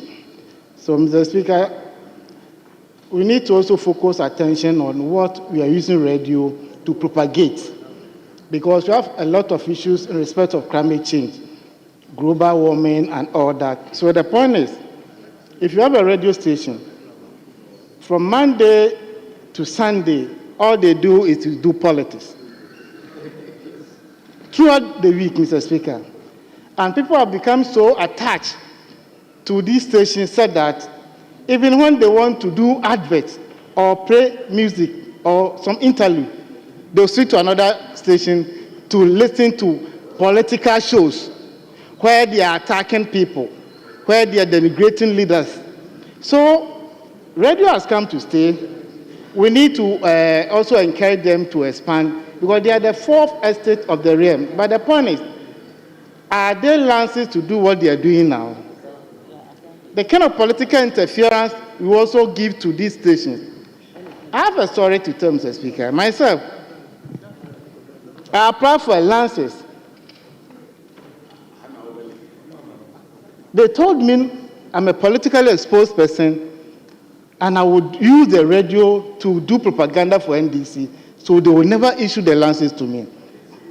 For the past 8 years, I was calling from the other side. I went through all the processes. I paid for the fees. But I was not issued the license to operate the radio station. But Mr. Speaker, on the application, I did not say NDC. I did not tell them I'm going to use the station to propagate for NDC. But they look at my face and my political orientation, I was denied the license. But if you try to do the same, you see them crying foul. And they will tell you the past wrong can never be justified in today's terms. So there must be a paradigm shift. Okay, it's here today because you deny me the license. So, Mr. Speaker, we need to talk about our environment. Look at the devastating state that we find ourselves in terms of galamsey activities. Is the media focusing on it? But, Mr. Speaker, let me pay tribute to Erastus Asare. I think he's in Kumasi, right? This guy has done so well in terms of galamsey fight. It got to a point even he needed to run for his life because his personal life was under attack. And it has brought a lot of issues to the fore for people to discuss it. So now that we are seeing some clean waters around us, it's by effort of some of the media houses. The rest can also join. So that at least this kind of, yesterday we were talking about Trump cutting some aid to African countries, and we were crying that there will be a budget gap of $150 million and all that. If we're able to do things right, we'll not need the $150 million Trump is bluffing on us. So, Mr. Speaker, let's encourage the media, but they must be responsive. They must bring to the fore issues affecting communities, issues affecting humanities, so that at least their presence will be felt by all of us. It's not about doing politics 24/7. It's not about trying to pick an individual, attacking them from morning to evening, because somebody is behind it. Always there are sponsors. Let's go after this person so that the opportunity will be given to us. The media independence is there, the constitution is clear. They should live up to their mandate and deliver, because politicians will do everything just to remain relevant, but the media should be there to check us. When you know the cameras are on you, it will shape whatever you say, whatever you do. So our actions and inactions will be shaped by the media landscape. So we encourage them to do more, and we need to also invest in what they do. Sometimes, when they come to cover programs, by the end of the day, what do we give to them? Some media houses, Mr. Speaker, today, some are paid 300, 400, or 500 Ghana cedis. How do you expect them to do quality work for you?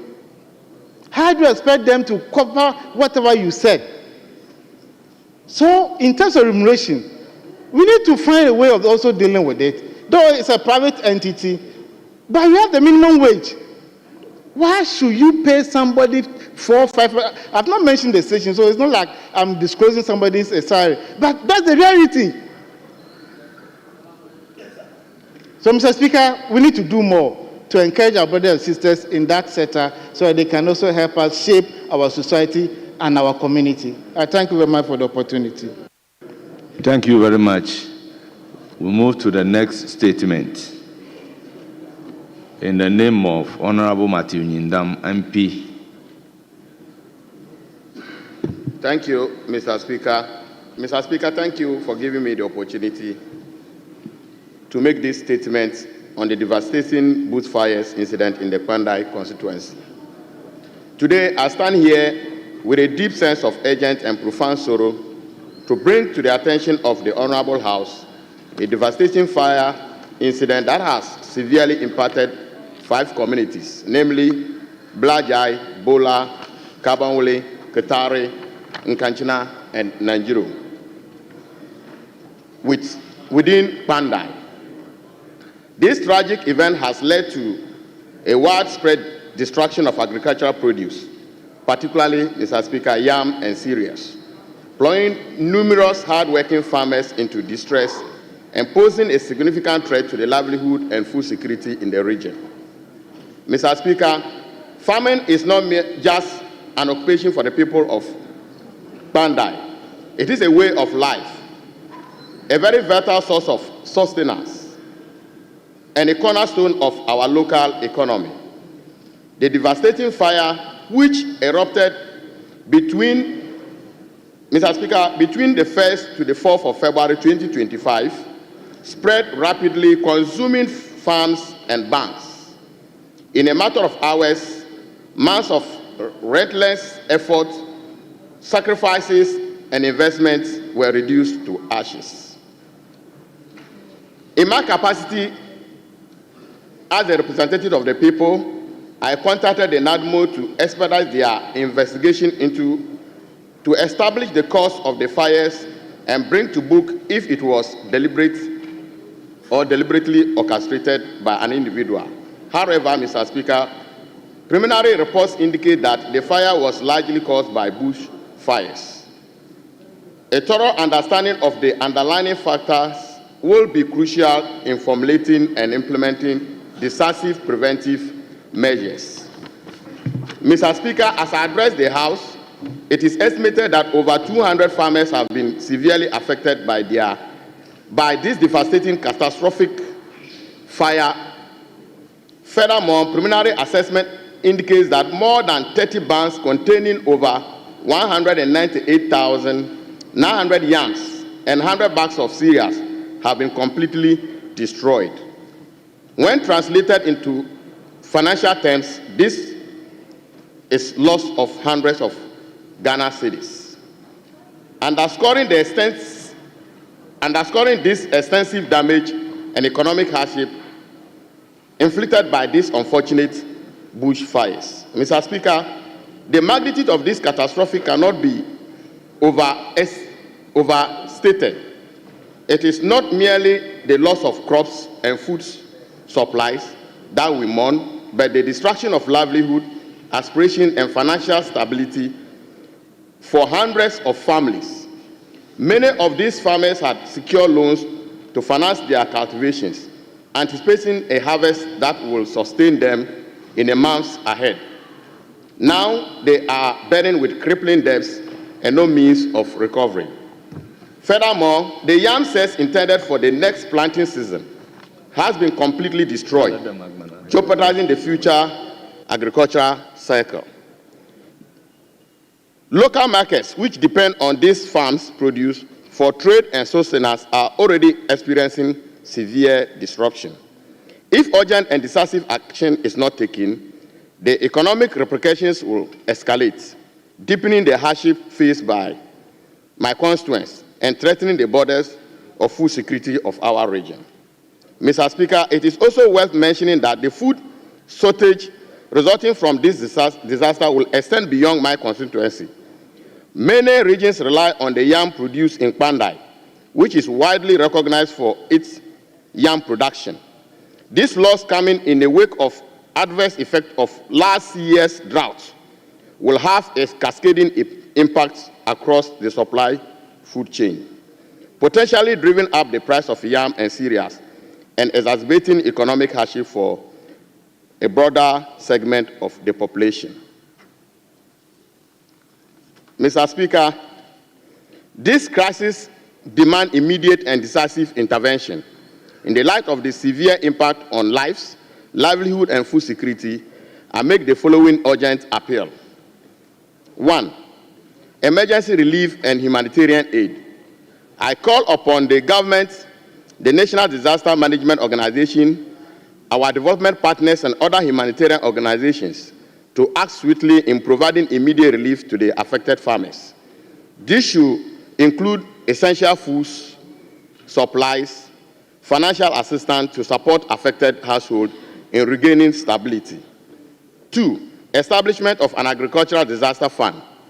I take this opportunity to appeal to the government to establish an agricultural disaster fund and dedicate financial mechanism designed to provide timely and targeted support to the farmers affected by natural disasters, such as the devastating fires that has impacted the 5 communities in the Pandai district.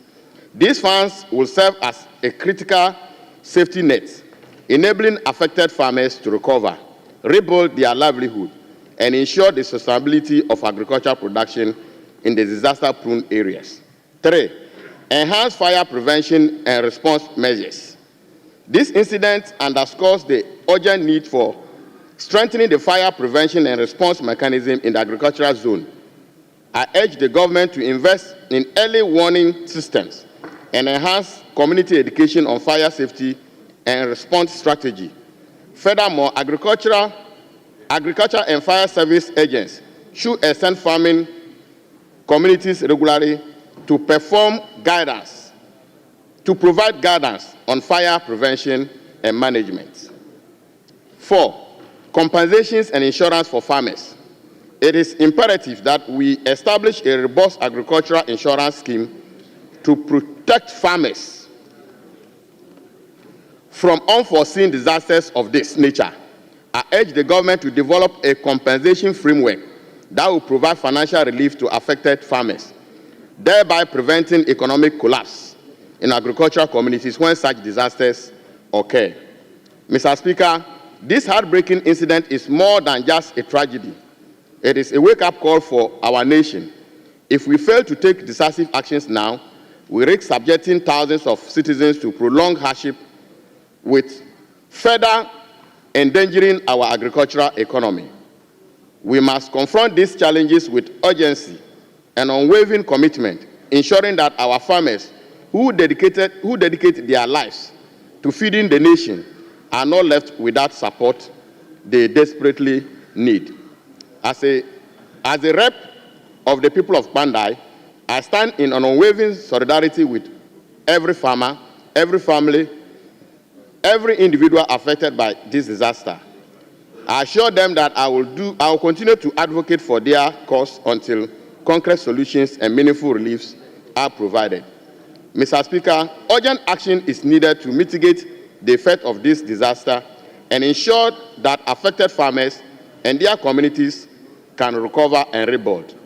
I trust that this Honorable House will give due consideration to this appeal and support measures that will safeguard the livelihood of our hard-working farmers.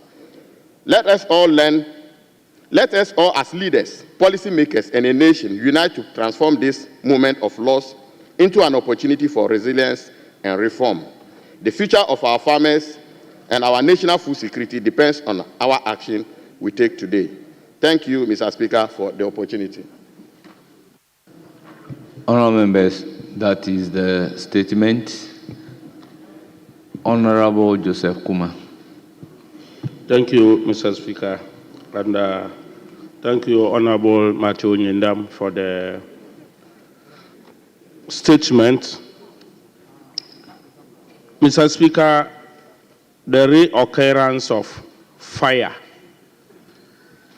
which has become perennial, say year in, year on, we've been discussing these things without solution. I remember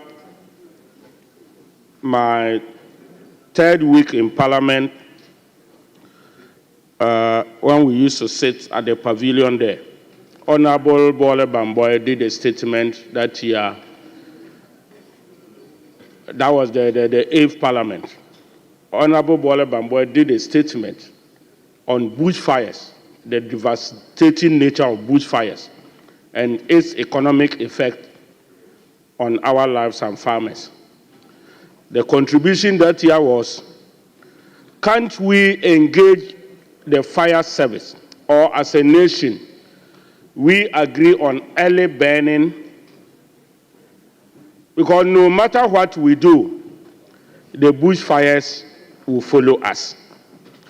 Mr. Speaker, as I'm talking to you today, let me sympathize with the people of Pandai. And I know for 5 communities to be raised down in Pandai means a lot for the nation, as the maker of the statement said. I know how hardworking they are. Majority of the yams we see at Konkumba Market, Kintampo Market, and all over are from some of those places. Mr. Speaker, as a nation, if we don't take concrete steps to accept a particular policy, to come together and say, look, let's accept early burning. By early burning, I mean when the bushes are becoming yellowish. We don't wait till they become very dry, so that the National Fire Service, through the Fire Volunteer Program, will monitor the burning gradually. Mr. Speaker, as I'm talking to you, Kintampo North, 2 houses and not less than 5 farms have been burnt. A family left their home to Kintampo Market at Congo in the Kunsu area. By the time they returned, the fire started from far, got to their home, burnt everything down. The school children cannot even get anything to change. It is a perennial problem. Should we continue to do statements and sit down? On my own, what I've done is that these days, annually, my common fund, I buy a motorbike as part of Farmers' Day award to the fire service people to use for fire volunteer. I think if we all emulate this, but they can't succeed if we don't make it a policy and do a national dialogue on it, that at least we should accept early burning as a nation, because no matter what we do, the bushes will be burnt. If you leave them, you have left petrol in the system. Let a driver smoke or anybody passerby smoke. And Honourable member, conclude. Thank you, Mr. Speaker. Mr. Speaker, I plead that if you give direction to this proposal, that we do a national dialogue on early burning. I'm grateful. Thank you very much. I give the floor to Honourable Member. Mr. Speaker, thank you for the opportunity.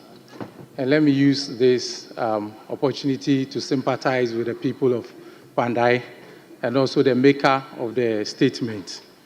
It is often said that fire is a bad master and a good servant. And in the month of January up to now, we've experienced a lot of fire or devastating fires across the country. We've experienced some in, Cantamanto, and we've seen other markets burning. What surprises me is that, if not anything, we often know that in January, we experience the dry seasons. So sometimes when you hear such statements, what comes to mind is that what makes people go burning bushes in the month of January when we are experiencing the dry seasons? But be it as it may, I would not like to belabor this House with the economic effect of such disasters. And I'll use this opportunity to pray for this House and also ask the disaster management bodies in this country to go in assistance of these farmers. Having said that, in public safety management, there are certain things that you do have control over, and there are others that you do not necessarily have any control over.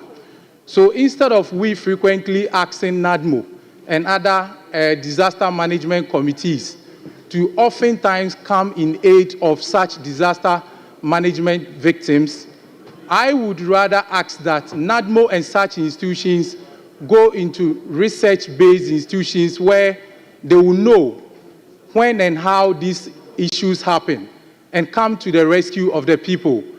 As mentioned by previous speakers already, these are perennial events that we keep experiencing them. So for instance, we've been experiencing perennial flooding events in this nation. And we've been seeing these perennial disasters almost every year. It has even come to our attention that there was a year or there was a particular year where a foreigner had to stake lotto that he can bet that in that particular year, Accra was going to flood. So that being said, it is known to us the flood-prone areas. What prevents NADMO from researching and knowing that this year, these areas are meant to be flooded? And by putting in place preventive measures so that these perennial disasters do not happen. Because when they do happen, we happen to spend a lot of resources in putting back things where they are supposed to be. In the same way, I would ask that NADMO and other disaster management bodies should actually help in educating people in such dry areas and also to encourage them that in such dry seasons, they do not go into burning the bushes and putting in place or engaging themselves in activities that will lead to such fire rates. Mr. Speaker, thank you for such an opportunity, and I pray that we'll go into the assistance of these victims. Thank you. Thank you very much. I give the floor to Honorable Mahama Shaib.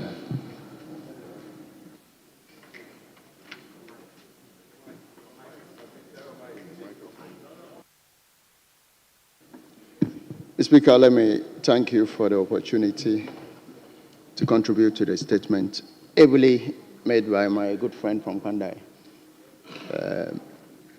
I think this statement could not have been made at a better time.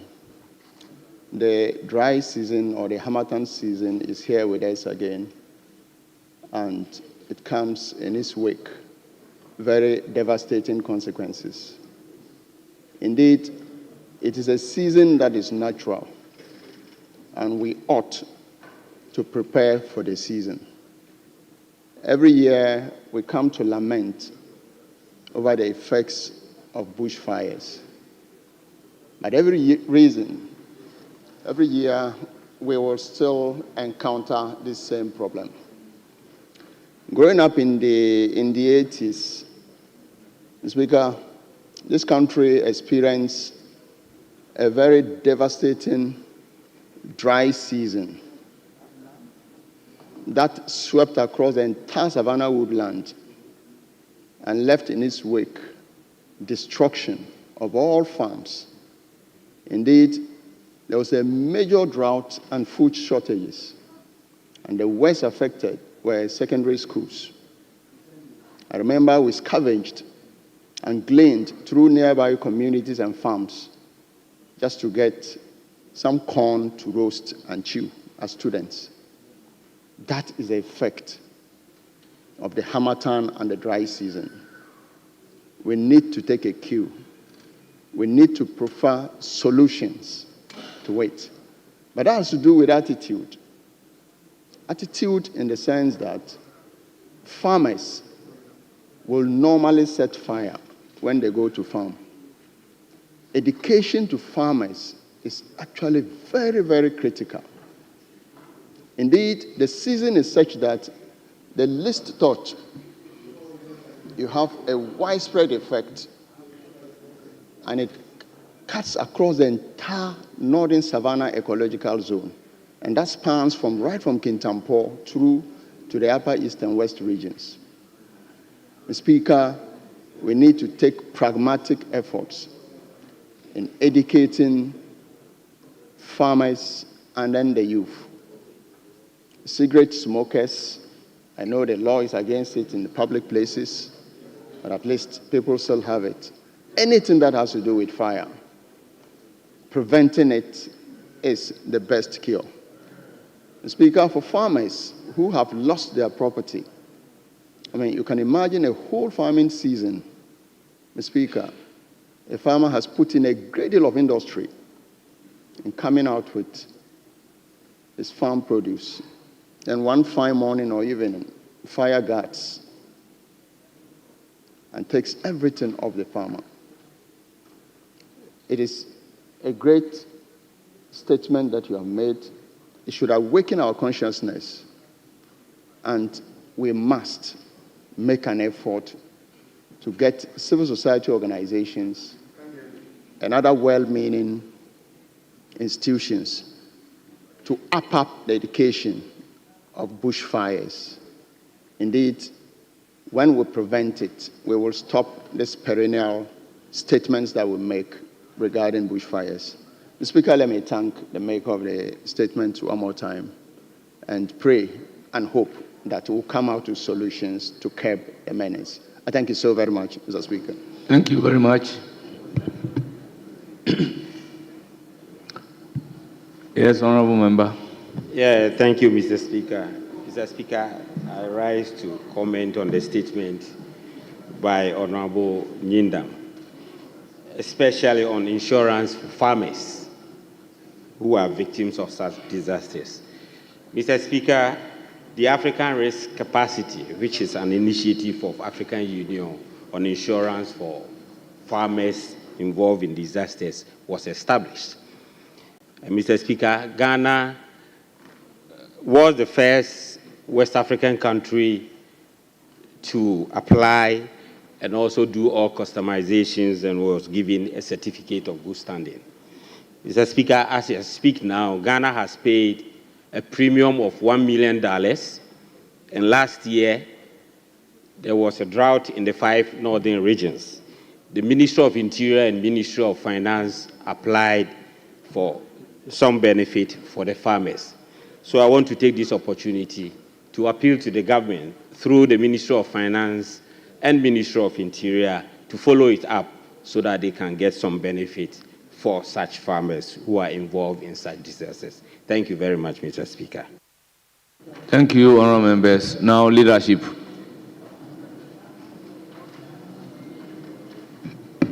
Minority leadership.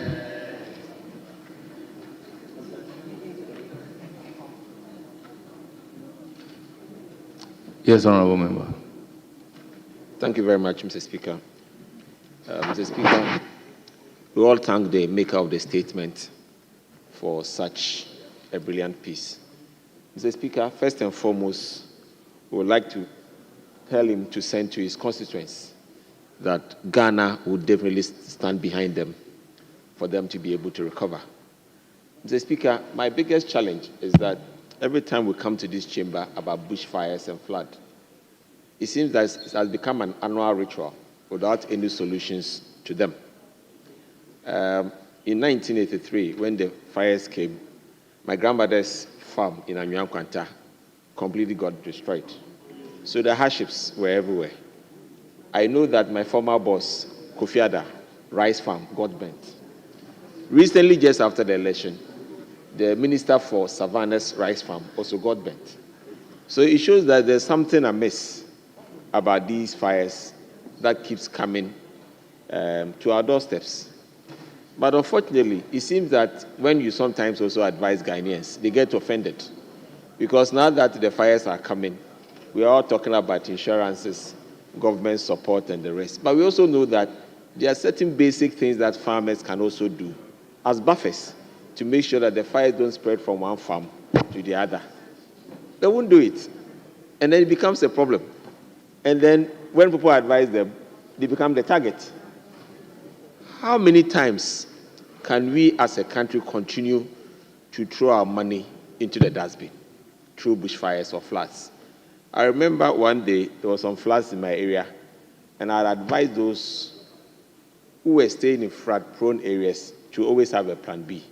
It became a major national topic. So I believe that these things cannot continue to be an annual ritual that will come to this house to only come and complain. We should prevent them in the first place. And I believe that the education of our farmers is key. The socialization of our farmers is key. If we don't continue to make prevention a part of our attitude, Mr. Speaker, this country will continue to wallow in poverty, especially in these areas.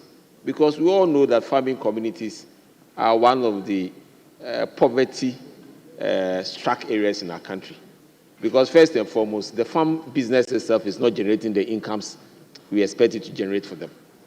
And therefore, if fires become another set of problems that is going to devastate or squander their produce, then naturally, we cannot eradicate poverty in our midst. So I believe that, like all the speakers have said, prevention is key. And our farmers, as part of their practices, should ensure they put in measures that will prevent the fires from coming in the first place, and two, from spreading. As for the fire service, I tell you, if they are big farms, it's definitely going to be difficult to quench it. And now that we are in the dry season, God be our help. But prevention is always better than cure. Thank you, Mr. Speaker, for the opportunity to add my voice to the matter. Yes, majority. Majority leadership.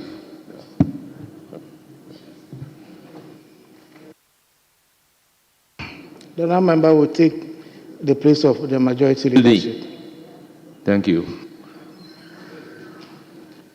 Mr. Speaker, thank you very much for the opportunity. And let me thank the leadership for yielding to me to make some remarks about this good statement that was delivered by my brother from Pandai.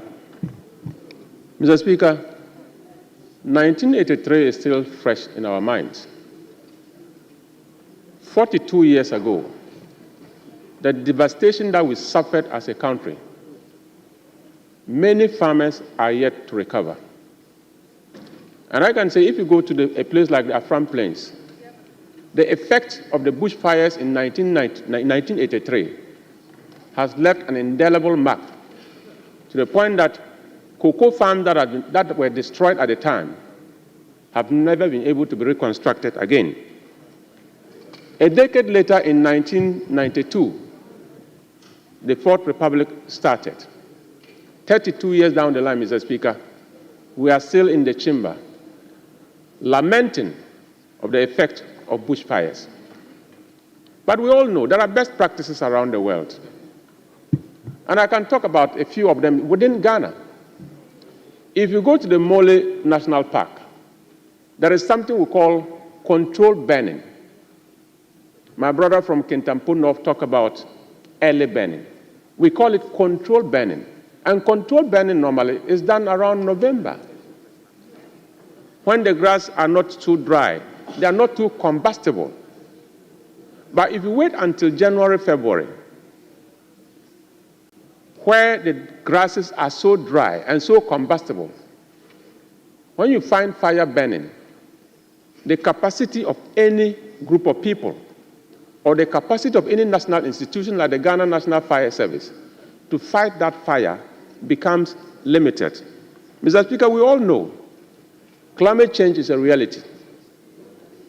The drought in 2024 will tell us that going forward, we need to be upping our game in understanding the impact of climate change, vis-a-vis the fact that dry seasons will come early and the country will be drier than before. So when you find bushfires destroying farms, it is telling us that for over 42 years, we are either not learning or we know what to do, but now we are not willing to do it. We know what to do and we are not doing it, and yet we are repeatedly complaining about the impact of bushfires. Mr. Speaker, the people of Pandai, I know it is just a statement talking about the people of Pandai, but many parts of this country, particularly in northern Ghana, bushfires are destroying farms. Bushfires are destroying properties. And all we have to do as a country is to come together to talk about the national resilience in fighting disasters. It is not just bushfires. There are several disasters that befall this country, and it exposes our weakness.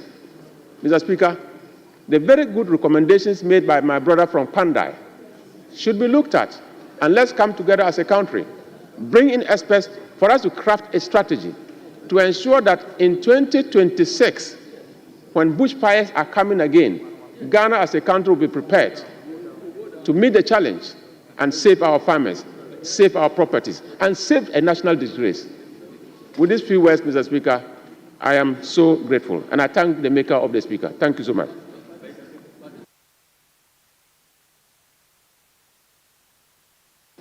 Thank you very much. Honourable Member, the last statement for the day is in the name of Honourable Adam Agbana. Before then, I will give the floor to Honourable Bajira. Thank you, Mr. Speaker. Mr. Speaker, I come under Order 285. 1, which says that each committee to which a matter is referred shall report to the House before the end of each session of Parliament. Mr. Speaker, on Friday 31st of last month, the Right Honourable Speaker referred a matter to a special committee, where that special committee is to conduct investigation, a full-scale investigation into the event which occurred at the public hearing of the Appointments Committee on Thursday 30th and Friday 31st of January. Mr. Speaker, the committee was given 10 days to present its findings and its report. And Mr. Speaker, the committee requested for additional 2 days, which ended today. And so, Mr. Speaker, your committee has not been able to finish its work. We need further additional 1 week. And so we want to request from Mr. Speaker to give us additional 1 week, that next Thursday, your committee will conclude its work and present its report to this House. With the leave of Mr. Speaker, we plead that you give us additional 1 week. Thank you, Mr. Speaker. Thank you, Honourable Member. I am inclined to indulge you, but in order not to be taking the dates in pieces, when do you think we can conclusively bring Mr. the reports? Speaker, next week, Thursday, your report will be ready and presented to this House. Mr. Speaker. Honourable members, accordingly, the time within which the committee is supposed to present the report is accordingly extended to next week, Thursday. Thank you. Honourable Eric Adam Agbana, you have the floor. Mr. Speaker, I'm grateful for the opportunity to make my maiden formal statement since joining this House about a month ago. Mr. Speaker, I rise today to draw the attention of this august House to the dire state of Ghana's rent regime, a system that has become a major source of frustration and hardship for millions of Ghanaians, particularly the youth, low-income earners, and vulnerable groups. The cost of rent in Ghana is alarmingly high, access to affordable housing is limited, and the regulatory framework governing rent payments is largely ineffective. These challenges demand urgent and bold interventions if we are to provide decent living conditions for our people.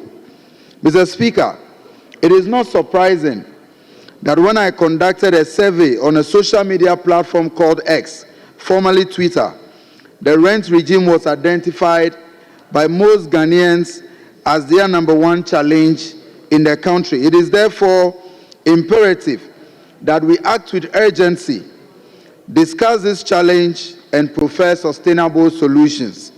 Mr. Speaker, let me begin by highlighting the challenges associated with Ghana's rent regime.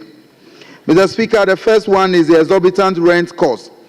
In major cities, particularly Accra, Kumasi, Ho, Tema, and Takrady, rent prices are skyrocketing beyond the reach of the ordinary Ghanaian. Some landlords unilaterally increase rent without justification, and tenants who cannot afford the new rent rates are evicted in undignified manner. This places an unbearable financial burden on tenants. Mr. Speaker, Ghana faces a housing deficit of over 2 million units, with demand far exceeding supply. The lack of affordable housing forces many citizens into overcrowded and substandard living conditions. Mr. Speaker, weak enforcement of rent laws. While the law stipulates that landlords should not demand more than 6 months' rent in advance, enforcement is virtually non-existent. It is common for landlords to demand 2 to 3 years rent advance, in clear violation of the Rent Act 1963, Act 220. Many tenants are forced to comply with these arbitrary demands due to the power imbalance between landlords and tenants. Mr. Speaker, it is crucial that we revisit the rent bill, which was laid before Parliament in March 2023. This should serve as a wake-up call to urgently address the rent crisis facing the people of Ghana.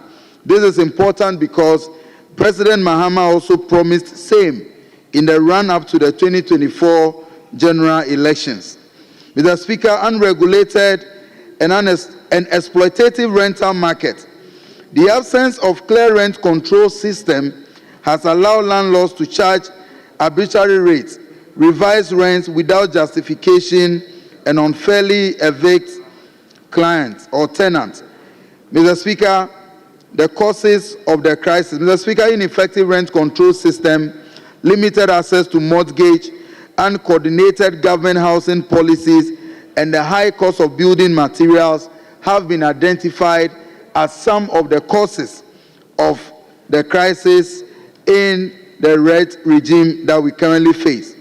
Recommendations and policy proposals for urgent action. Mr. Speaker, immediate review and enforcement of the Rent Act, as outlined under Section 4.2.6 of the NDC's Resetting Ghana 2024 Manifesto.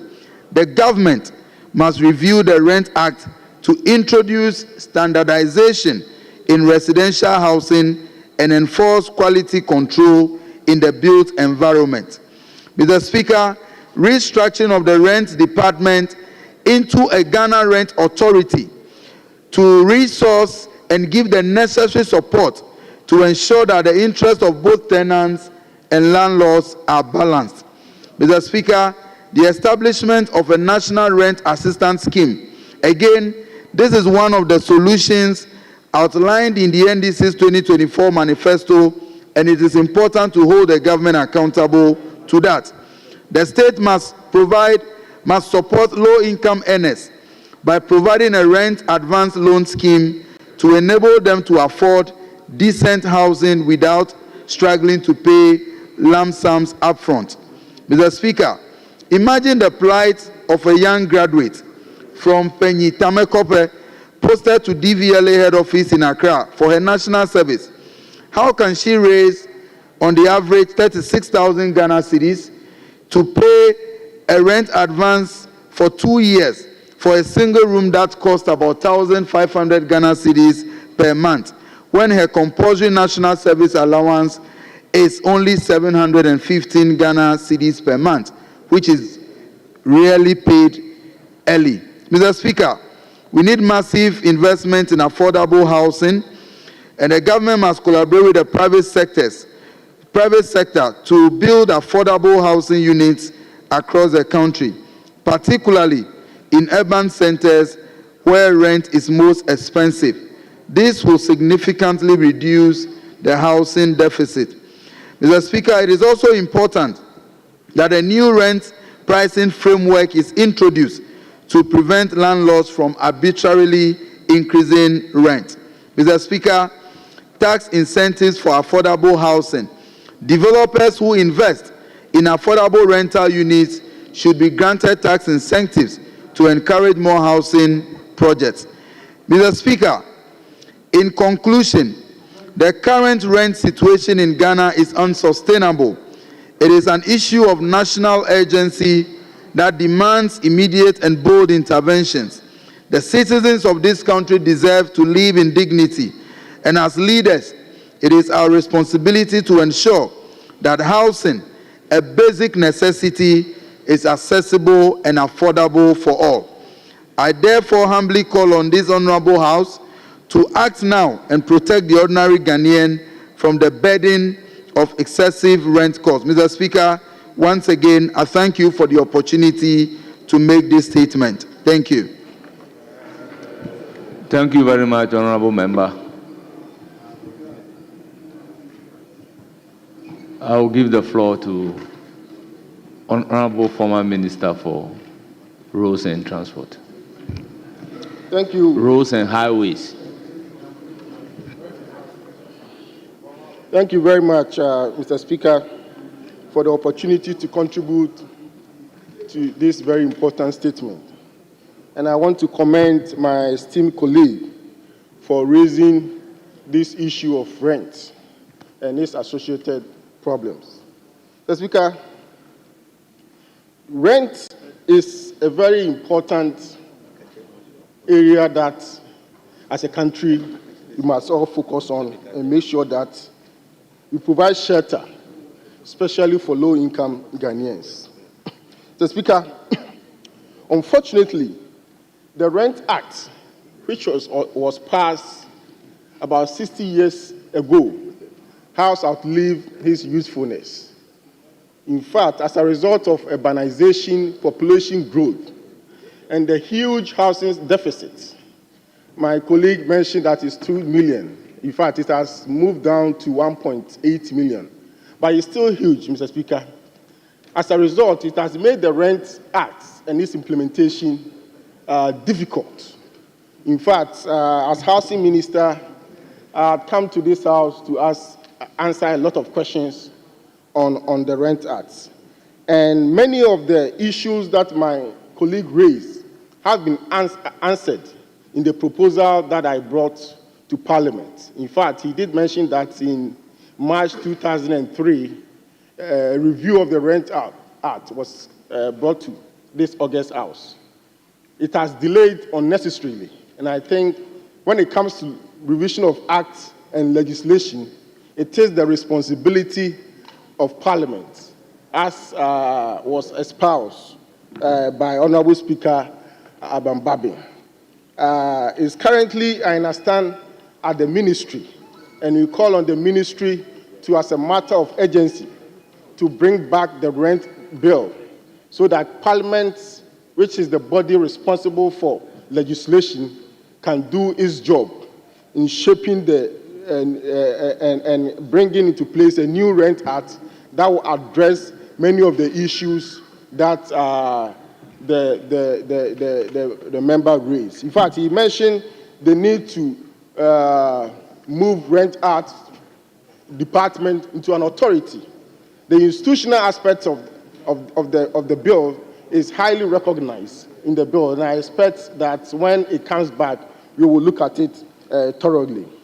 The member also made a proposal for the introduction of rental advance scheme, assistant advance scheme. It will interest you to know that this is something that was started under the Akufo-Addo-Bawumia administration. In fact, it was launched and it has been piloted in 6 regions. As we speak, I don't have the right figure available, but close to 3,000 beneficiaries have benefited so far from the rental assistance scheme. And in fact, during the vetting of the new minister, I had the opportunity to ask him what is it that he's going to do to upscale it. He said that he's going to speak to private institutions to raise capital to support it. That I think is a good idea. So once again, Mr. Speaker, I want to commend my colleague for bringing this issue up and add that it is a very important issue that Parliament must take particular interest and get the Ministry of Works and Housing and Water Resources to bring back the rent bill so that Parliament can do justice to it. With these few words, Mr. Speaker, I want to once again thank the maker of the statement for this insightful contribution. Thank you. Thank you, Honorable Sosu. Thank you very much, Right Honorable Speaker, for the opportunity to contribute to this very, very timely statement presented by our brother, Honorable Edem Agbana, on the challenges of rent in this country today. Mr. Speaker, indeed, when you look at paragraph 9 of the statement, our brother reiterated that unregulated and exploitative rental market, the absence of clear rent control systems has allowed for arbitrariness in the regime. Now, the regime now belongs to the strong, the powerful, the wealthy, to the detriment of the most vulnerable. And Mr. Speaker, it is on this account that I sincerely support the call by one of the contributors that we need to take urgent steps to review our Rent Act. We need to take urgent steps to review our Rent Act. Mr. Speaker, the current rent regime and then the rent relationship between landlords and tenants is so inequitable that even as members of Parliament, you will agree with me that one of the biggest challenges in our offices today is rent support. Mr. Speaker, if you come to my office in Medina, for example, even this morning before I left the office, there were people in the office asking for rent support. Many people have been unlawfully evicted from their homes. So the issue of rent is a very serious one. Mr. Speaker, I believe that we must slowly but surely move away from this regime where every time you need some advance before you can have access to a rent. We can have regimes, as in other best practices, people could pay monthly, or it's so flexible for people to determine whether they can pay every 2 months or they can pay every 3 months. But this regime where you need a rent advance of 1 year or 2 years, and some of the rents are now dollarized, Mr. Speaker. If you don't have dollar, you can't even get rent in parts of Greater Accra region. So, Mr. Speaker, it's a very serious one. Mr. Speaker, I want to remind us of one of the major goals of our Constitution, which is enshrined in Article 17. Mr. Speaker, Article 17 is titled Social Objectives of our Constitution. And it says that the state shall endeavor, Mr. Speaker, with your permission, I read, the state shall endeavor to secure and protect a social order founded on the ideals and principles of freedom, equality, justice, probity, and accountability as enshrined in chapter 5 of this constitution. And in particular, the state shall direct its policies towards ensuring that every citizen has equality of rights, obligations, and opportunities before the law. Mr. Speaker, as we speak now, if you're in Ghana and you are poor, you don't have equal opportunities when it comes to rent issues. Mr. Speaker, if you are in Ghana and you've just lost your job, you don't have any opportunity when it comes to rent. So, Mr. Speaker, I sincerely pray that, Mr. Speaker, you would order that this statement be referred to appropriate committee so that Parliament will do follow-up on this matter to ensure that the minister brings back the Rent Act into this House for us to amend same to secure equal opportunities for all, particularly the most vulnerable and the poor. Thank you, Mr. Speaker, for the opportunity to contribute to the statement.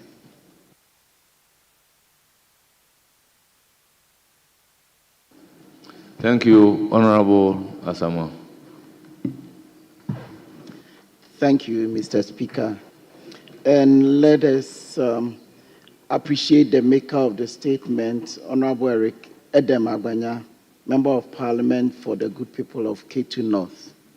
Mr. Speaker, if it hadn't been the intervention of the MPP government bringing in free secondary education, one of the major issues that members of Parliament were faced with were two: support for tuition and support for rent.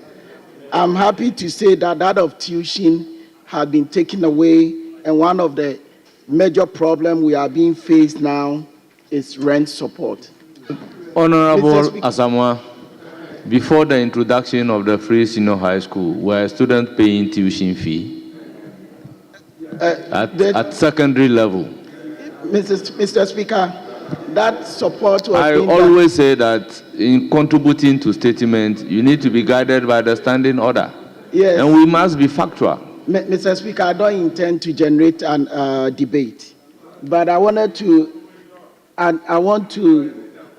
please allow, I just want to express the fact that one of the major issues that we have to deal with is rent support from our constituents. It's not because they want to put that pressure on members of Parliament. But, Mr. Speaker, if we are to look at what the maker of the statement spoke about under recommendation, that is the 1,500 Ghana cedis averagely per a month to be paid by national service personnel that are likely to be paid 700 Ghana cedis doesn't align. So, Mr. Speaker, in our quest and effort to solve this issue, I believe working on the Rent Act alone might not suffice. But in addition, we have to have measures that can help improve on our credit system. Mr. Speaker, if property owners are supposed to give out their rooms for rent, they also want to be assured that they are going to get paid at the end of the month.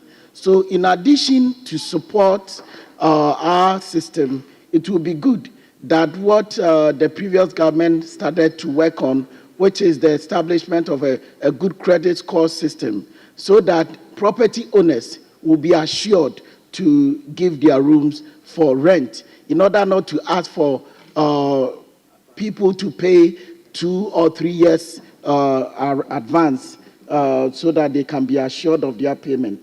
Mr. Speaker, in addition to this, I believe that we may have to review how much we also do pay our national service personnel who are also supporting our workload.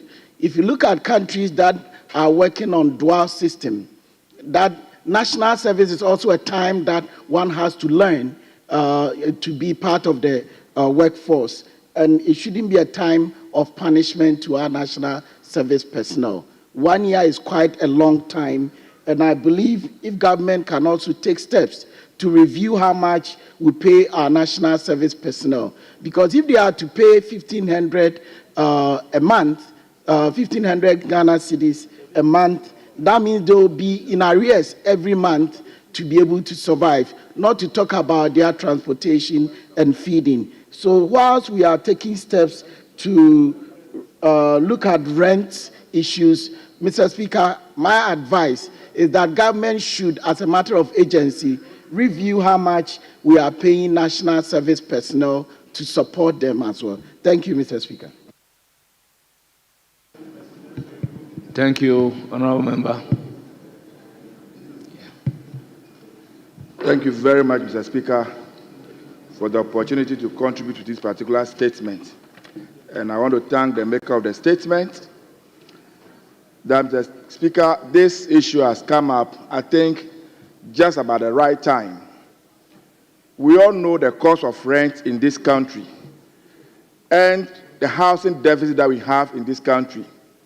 That, Mr. Speaker, when you travel to most of our communities, essential service providers like teachers and nurses are reluctant to even accept posting to these communities, because when they get in there, to even get a place to rent so they can wake up in the morning and go to work, in itself is a problem.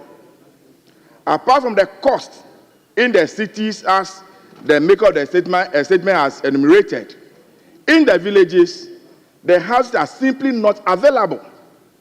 And so somebody, for example, is posted to a place like Likpebala in my constituency to go and teach, or to go and serve as a health practitioner.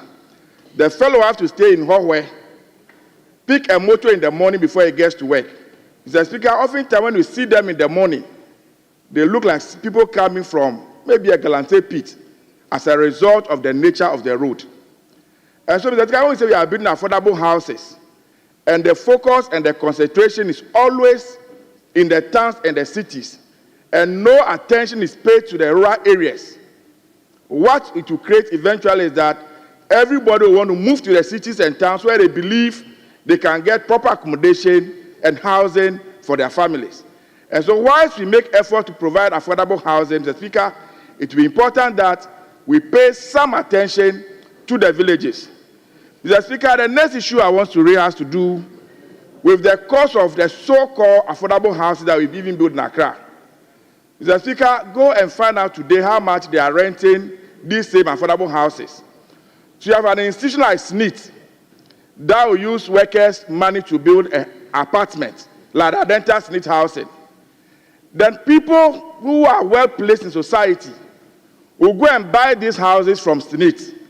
And then they will now go and rent it for the poor people who cannot raise money to buy it. I think that it is not a healthy practice that we use state resources to build houses that are supposed to go for individuals who don't have money, and yet we sell it to the people who have money, and then now go and rent it to the ordinary people. Mr. Speaker, it's a practice that we need to check. One of the reasons why, Mr. Speaker, I believe that houses are becoming very expensive in this country is the cost of building materials. Mr. Speaker, today a ton of iron rod is not a joke. And I've always been citing an example that my grandfather who gave birth to my father, I didn't see him. By a house he built in my village, without any iron rod, without any cement, they just used clay. That house is still there to date. Is there a way we can develop technology that we can build houses that are cheap and affordable and really affordable, that ordinary people can go in there and go and rent? And it's something that we need to do, to invest in some technology, how we can modify this same clay that we have here, either into bricks and use to put our houses, and stop solely depending on these iron rods, this cement, and the rest. Mr. Speaker, one other thing that is giving us a problem are these agents who go and contract these houses, and they serve as middlemen. They will collect some percentage of the money from the tenant. They will collect a percentage from the one who is also renting the house. Meanwhile, these people don't pay any taxes to the state. Can we come out with either a law that will say that if you have a house and you want to rent the house, send it to a district assembly. We have young people out there who now determine, the assembly will determine how much the house must go for. So that the landlord who is taking the money from the tenants also pays some taxes to the state, instead of this middleman who only make money from both the tenants and the landlord and don't contribute anything to the state. And so, Mr. Speaker, I think that one of the reasons why we are not able to enforce the law at 1963 at 20 is the fact that majority of the people who own these houses, who are renting out, themselves are a beneficiary. And so now once they implement the law strictly, they will not benefit. How many poor people have been in houses in this country? It is the same rich people who have been in the houses. The same people are supposed to enforce the law. They are the landlords. And so deliberately, what is glossing over it, that let the status quo remain. The young man comes out of the university. He gets an appointment, let's take SNIT, and he's posted to Accra. And before he can start work, he has to go and take a loan to go and rent a house. Now, Mr. Speaker, by the time he finishes paying for the 2 years rent, the rent is due again. He has to go and look for another money. So from the word go, you are in debt, you go to pension. I don't think this is healthy. And I'm not surprised these days, every young person who gets any form of employment, the first thing they're thinking about, how do I get money to buy my own land? How do I get money to start putting up my own houses? And we know money injected in building is not money you can easily get back. Meanwhile, they could have used that money to other sectors of investment that can give them some money. And so, Mr. Speaker, I sincerely want to thank the maker of the statement and call on this House to take some measures to make sure that rent becomes really affordable, that we are able to provide houses, especially in the rural community, for the citizens of our country. I thank you, Mr. Speaker. Thank you very much. Leadership. Honourable members, I said leadership because sorry, Mr. Speaker, I want to take the statement of Honourable Befi. So there will be one more statement to be taken for the day. Very well, Mr. Speaker. Mr. Speaker, I want to cede my opportunity to... Please do. Honourable member, you have the floor.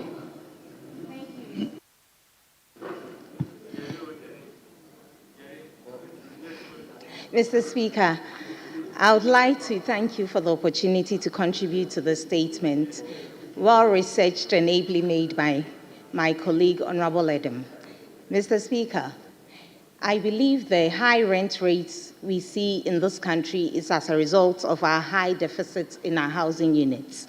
As the Speaker of the statement said, with over 2 million deficits in housing units, it's no surprising that we find a lot of young women and men who have moved to the bigger cities for greener pastures on the streets.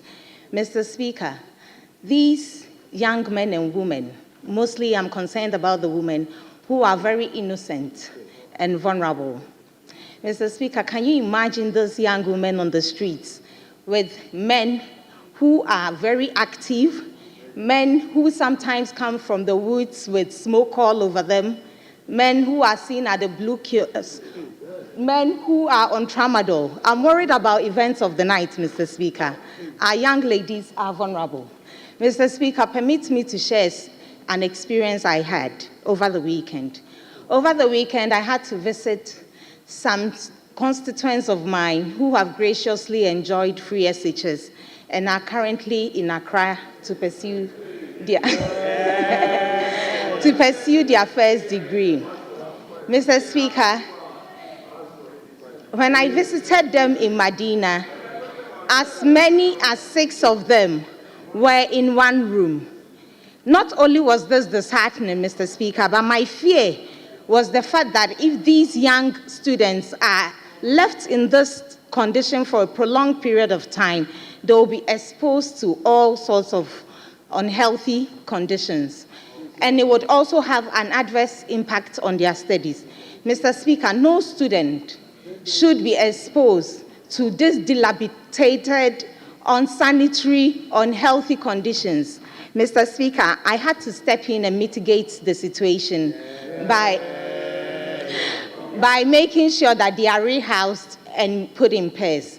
Mr. Speaker, aside these, when people are lucky enough not to find themselves on the street, you find that they are in informal settlements. These informal settlements lack basic amenities like sanitation, water, and electricity. Mr. Speaker, the rent situation is very dire and needs to be looked at. I therefore propose that we really look at our rent control mechanism. Mr. Speaker, the truth of the matter is affordable housing is simply not affordable. It is simply not affordable. And most often than not, when these people have exhausted their 2-year rent, they find themselves having to go back to an increase in the next rent advance. Mr. Speaker, these rent increments are not even proportional to any improvement in the housing conditions. It is really terrible and has to be addressed. Mr. Speaker, I therefore will conclude by proposing that we look at a district-based rent mechanism whereby we would have all tenants and landlords present a rent agreement that will be scrutinized, approved, and then deposited. This will ensure compliance and make the average Ghanaian who find themselves in the low-income brackets, have access to good housing units. I will also propose that we move I wouldn't say move away from affordable housing, but we look at social housing schemes, which will bridge this gap. Mr. Speaker, I would like to end by commending the maker of the statement and saying that every Ghanaian deserves decent, affordable housing, and we should ensure as a House we look at this. Thank you, Mr. Speaker.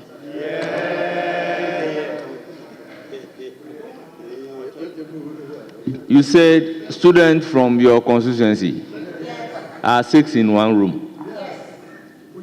Are they boarders or day students? Sorry. Are they boarders or day students? Their first degree. They are in Their various first Accra degree. universities. Very yes. well. Very well.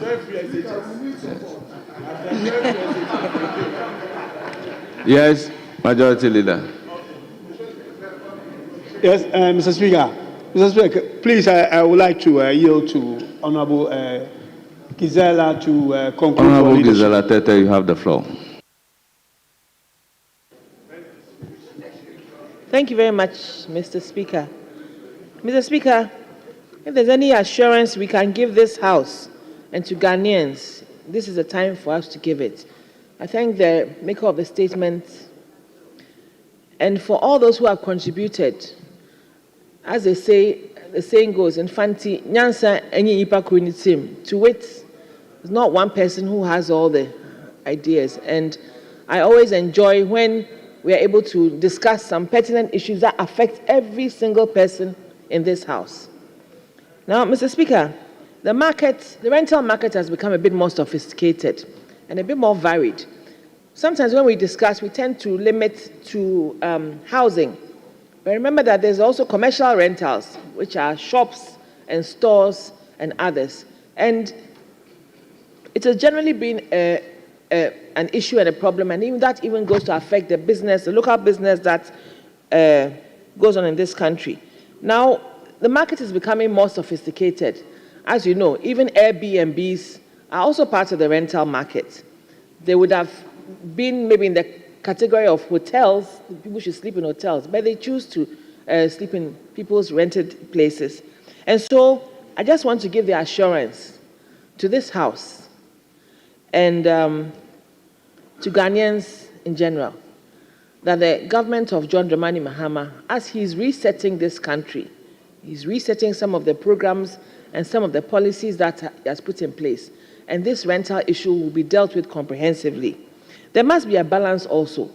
Mr. Chairman, Mr. Speaker, I'm sorry.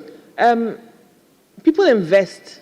Some people consider these houses as an investment.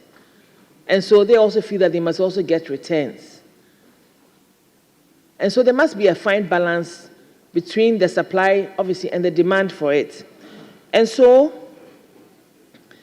my plea is that together, for the supply side, for those who have the luxury of renting, they should also bear in mind that much as they are trying to recoup their investments, they're also providing a service, and a social service at that, especially when we have issues with different groups, like my colleague just talked about, students renting. The hostels are also sometimes a bit exploitative, and yet there is not much that people are able to do. So I just need to give that assurance that we will see to these things. Myself, my minister, even just yesterday we were discussing it. We intend to have a district housing scheme so that teachers and so on who are posted to these rural areas will be able to at least have decent accommodation, and not only teachers, but other government workers, nurses, and so on and so forth, and even the general public. Mr. Speaker, we have to move on as a country. We must progress, and it's my prayer that we all support the reset agenda to make that happen. I thank you very much, Mr. Speaker. Thank you, honorable members. It is true that the Rent Act needs to be reviewed. The bill was introduced, but was not passed into law. I believed if the law is passed, reviewing the Rent Act, most of these problems will be resolved. The Deputy Minister Designate is here. I will urge upon the Sector Minister to take a look at the bill and give it the due consideration so that we can really review the Rent Act and solve most of these problems. Members, let's take the last statement in the name of Michael Ocherebefi, MP for New Job and South, on strengthening Ghana's industrial sector and trade for sustainable economic growth. Honourable Member, you have the floor. Thank you very much, Mr. Speaker, for the opportunity. Right Honourable Speaker, I rise to speak on strengthening Ghana's industrial sector and trade for sustainable economic growth. We stand at a pivotal moment poised for economic transformation, yet facing significant challenges. This statement will evaluate Ghana's progress, identify obstacles, and propose concrete actions to strengthen our industrial sector and trade capabilities. Mr. Speaker, Ghana's industrial sector has demonstrated resilience, particularly amidst the disruptions caused by the COVID-19 pandemic. Initiatives such as One District, One Factory policy and the Ghana Automotive Development Policy have shown promise in fostering industrial growth and diversification. Indeed, for the first time in the history of Ghana, we have 7 vehicle assembly plants manufacturing about 14 brands of vehicles, whilst the 1D1F program, notwithstanding its challenges, has led to the establishment of new factories and expanded existing ones, thus creating 169 companies in operation. These and other industrial initiatives have created jobs and stimulated local production in various sectors, especially agro-processing. According to the World Bank, the industrial sector's contribution to Ghana's GDP increased significantly from approximately 24.3% in 2016 to 33.0% in 2023. This growth, high in job creation, especially in manufacturing and construction, export diversification, and value addition. It is also worthy of note that manufacturing value addition increased from $6 billion to $8.5 billion between 2016 and 2023. Ghana has seen notable improvement in its trade performance between 2016 and 2024, driven by several factors, including policy reforms, enhanced export diversification, and increased investments in key sectors. Ghana's total trade volume has experienced substantial growth.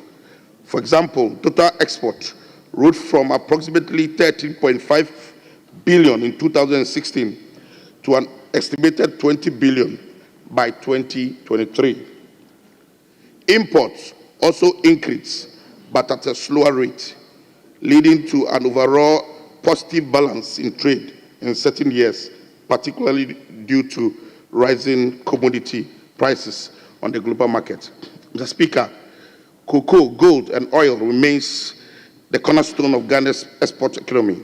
In addition to these traditional exports, Ghana has made considerable strides in diversifying its export. The trade in non-traditional export, such as cashew nuts, shea butter, and fruit, has seen growth.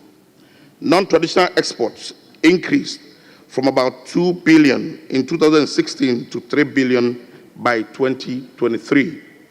Between 2016 and 2024, Ghana's trade performance has evidently improved, showcasing significant growth in exports across several key sectors.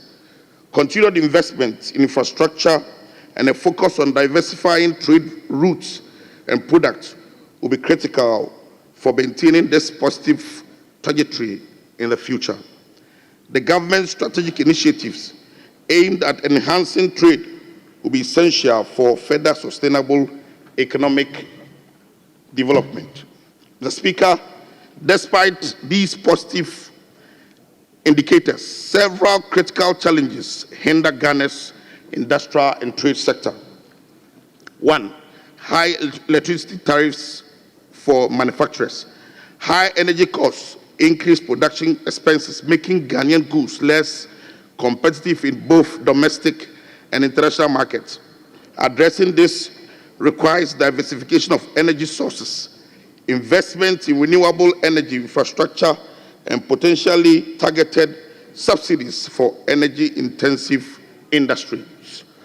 Two, inadequate infrastructure, poor road networks, unreliable transportation, and limited access to reliable internet connectivity hinder efficient movement of goods and services. Strategic investment in infrastructure development is vital for improving logistical efficiency and attracting foreign direct investment. Point 4, access to capital. SMEs, the backbone of many economies, often lack access to affordable credit. Government initiatives such as loan guarantee schemes and support for microfinance institutions can be mitigated.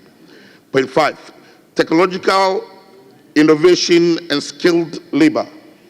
A lack of technological advancement and a shortage of skilled labor limits productivity and competitiveness. Investment in education and training programs, coupled with incentives for technological adoption, is paramount.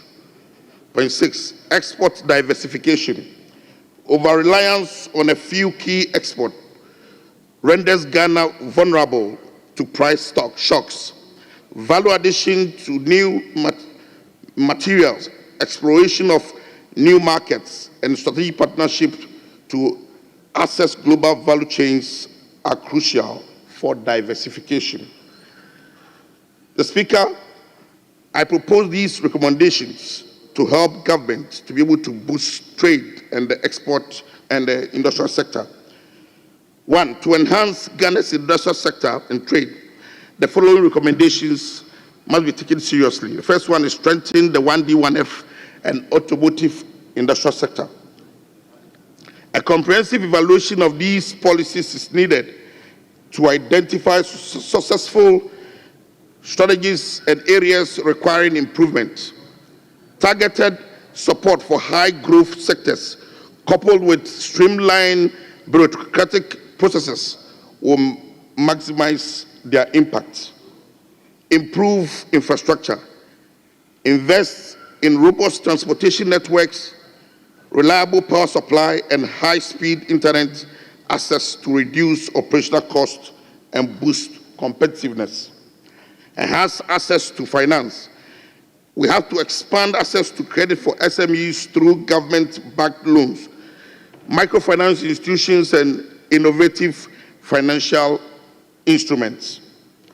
We have to also promote technological innovations. There's the need for us to invest in education and training to build a skilled workforce and incentivize the adoption of technology in various industries. The last but not the least, leverage the African Continental Free Trade market. Actively participate in the African Continental Free Trade market. The African Continental Free Trade has come to stay, whether we believe it or not. And therefore, there's a need for us as a country to take advantage of this bloc. The African Continental Free Trade is now the biggest customs union in the whole of the world. And therefore, Ghana has to take serious advantage of this market to be able to boost intra-African trade and also to increase our export earnings. In conclusion, Mr. Speaker, Ghana can build a more robust industrial sector, diversify its export, and foster sustainable economic growth for the benefits of all Ghanaians. I urge this August House to take serious interest in trade and industrial activities to help boost Ghana's intra-African trade systems and infrastructure to be able to earn more in the area of exports to help build a better Ghana. On this note, I thank you, Mr. Speaker, for the opportunity. Thank you very much. Thank you, Honorable Member. The floor is now open for comment.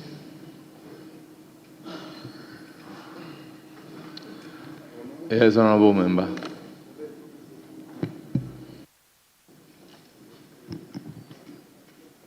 Thank you, Mr. Speaker, for the opportunity.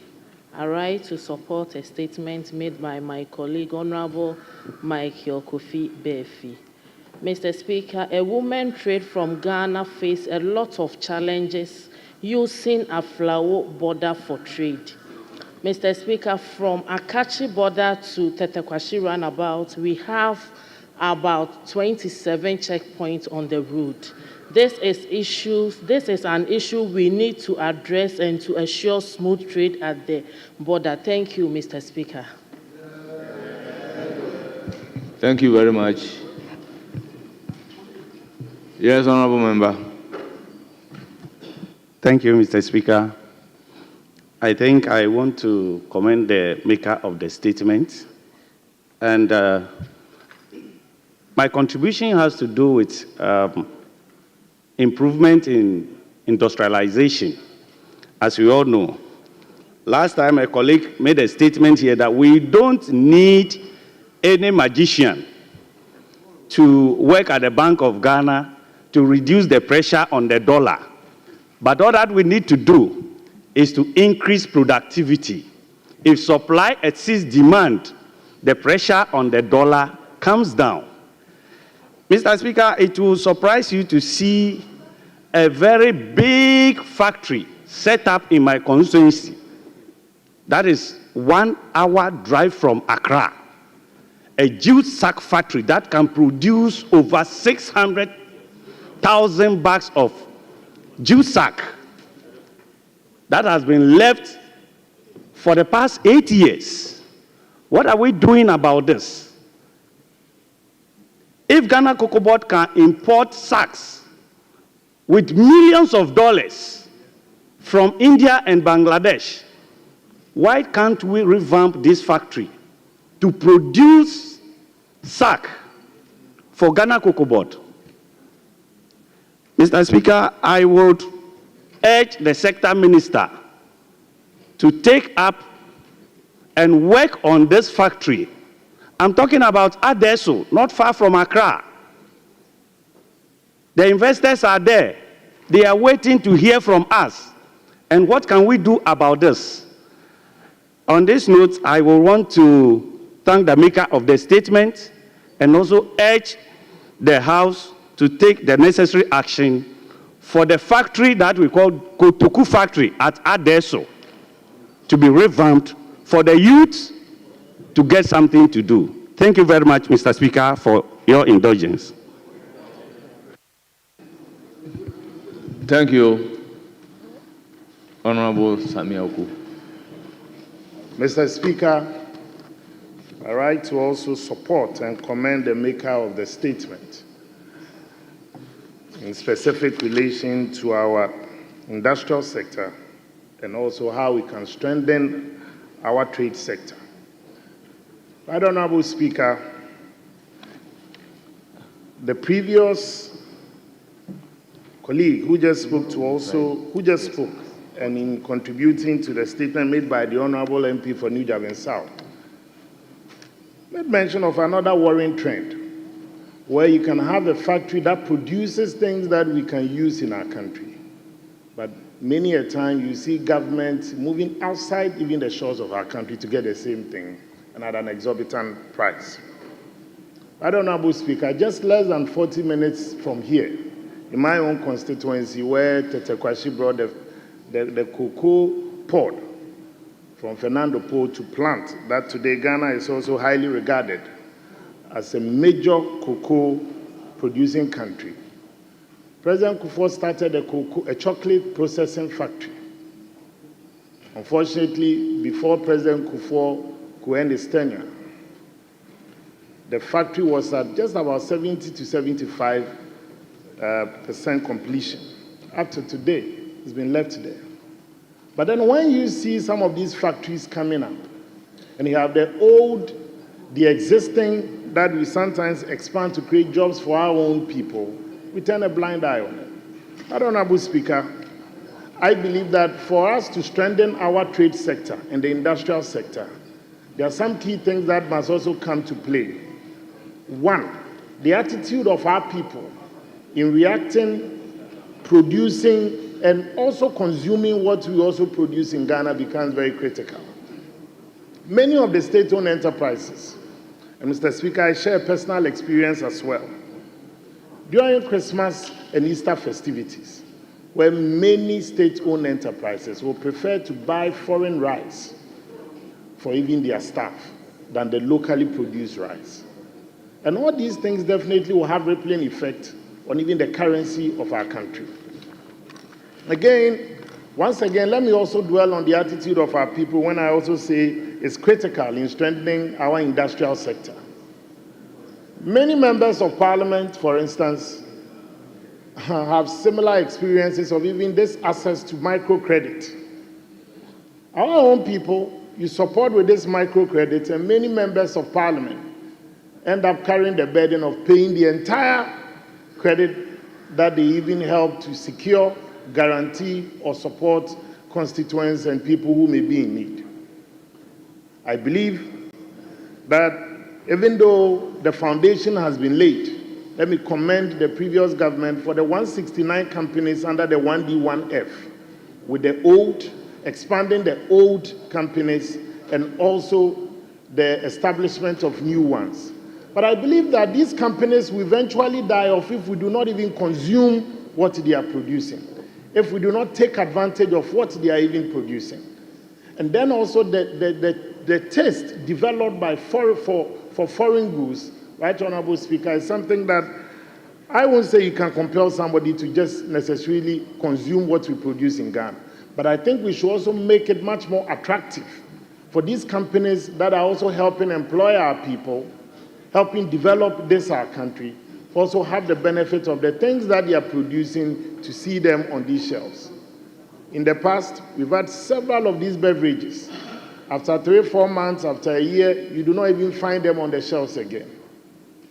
I believe that the time has come, and the urgency of the time also requires that now all over the world, right, Honorable Speaker, as I conclude, many countries are now resorting to also looking inward in trying to raise revenue and support the growth of their industries. In conclusion, I would like to also appeal to you to use your good office to help my people in my constituency that the Tetekwashi chocolate factory that was started almost 20 years ago and up to date is being left in the bushes somewhere. And if we can have the Minister for Trade and the Agro-Business, we can also have the people having the benefit of at least getting some employment opportunities. Thank you. Thank you very much. Honorable Professor. Yes. Thank you, Mr. Speaker, for catching my eye this time around.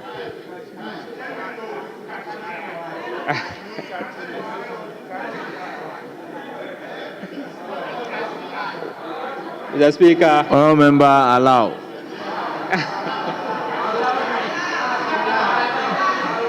Mr. Speaker, thank you for the opportunity, and let me thank the maker of the statement for making a very important contribution and bringing this subject matter to the floor.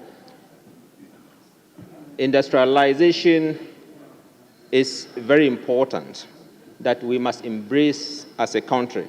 Indeed, that is supposed to be the future of the country.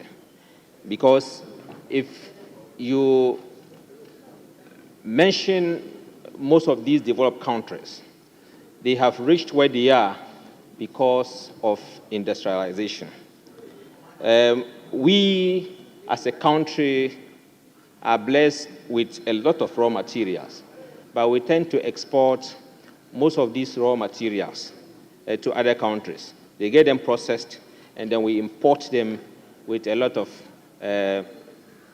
hard currencies to be able to use as a country.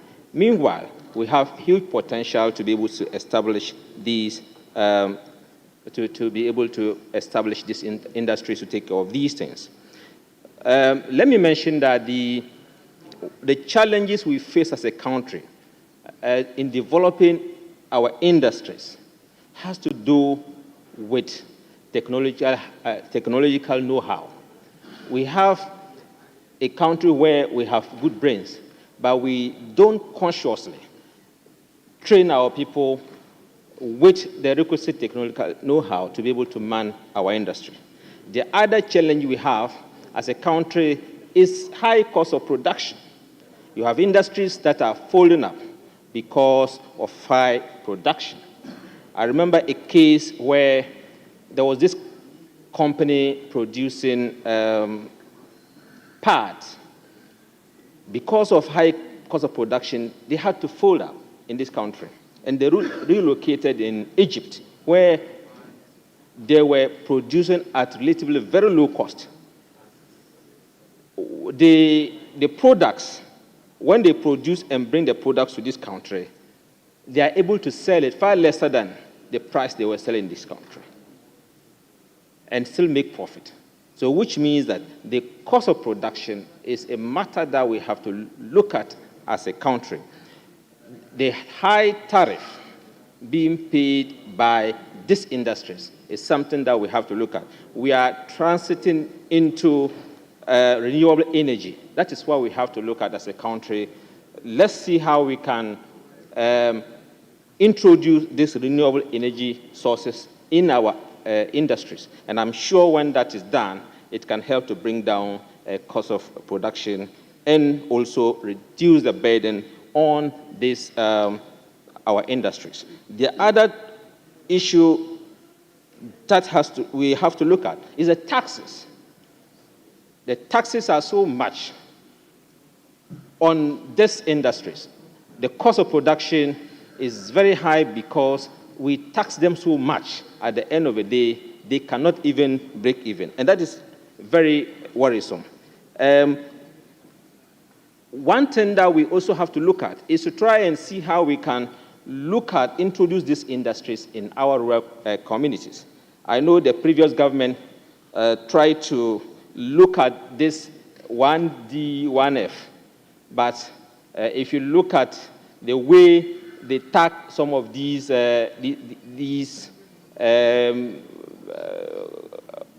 setups as industries, I think some of them were not qualified. There were some which were just could just be somebody's poultry farm. They name it as industry, and so we need to really look at if we are industrializing our districts or establishing industries in the districts. We really have to get serious and take serious measures to be able to establish this. So, Mr. Speaker, on my recommendation, I will urge us as a country to try and see how we can take advantage of the huge raw materials we have as a country and work towards introducing more industries. We have to also train more people with technological know-how to be able to let people stay and work in the industries, is to be able to find a way of reducing cost of production. And if we are able to do all these things, I believe strongly that we, as a country, can really take our industrialization more seriously and get to establish more industries to be able to accommodate the teething unemployment we have as a country. Mr. Speaker, I thank you for the opportunity. Very much. I give the floor to Honorable Samuel Abu-Jinapor. Thank you very much, Right Honorable Speaker, for the opportunity to contribute to the statement ably made by the Honorable Michael Ochre-Befi, MP for New Joabin South. Mr. Speaker, on a very important subject, which is the industrial sector and trade for sustainable economic growth. Mr. Speaker, I think that the Honorable MP should be commended for bringing this very topical matter, and I should say, a very timely subject. Mr. Speaker, I'm sure this House has been following the trade war between the United States of America, China, Mexico, Canada, and the European Union, and the retaliatory slapping of import duties and tariffs on their respective imports. And this is why the whole area and sector of trade in our country, both domestic and international trade, is absolutely important. Mr. Speaker, I believe that when you take a cursory look at the statement made by the Honorable MP and the contributions made, I think the question of trade facilitation and trade promotion is absolutely important. The issue to do with infrastructure, such as our ports, Mr. Speaker, how competitive are our ports, the Tema port, the Takoradi port, as opposed to Lomé port, and all of that. I think it's absolutely important that we pay attention to that. Mr. Speaker, the Boankra Inland Port, which was begun by the Akufo-Addo government and which is almost complete, to what extent are we going to complete it? To what extent are we going to operationalize it? And to what extent are we going to use that as a tool or a vehicle for trade facilitation and promotion?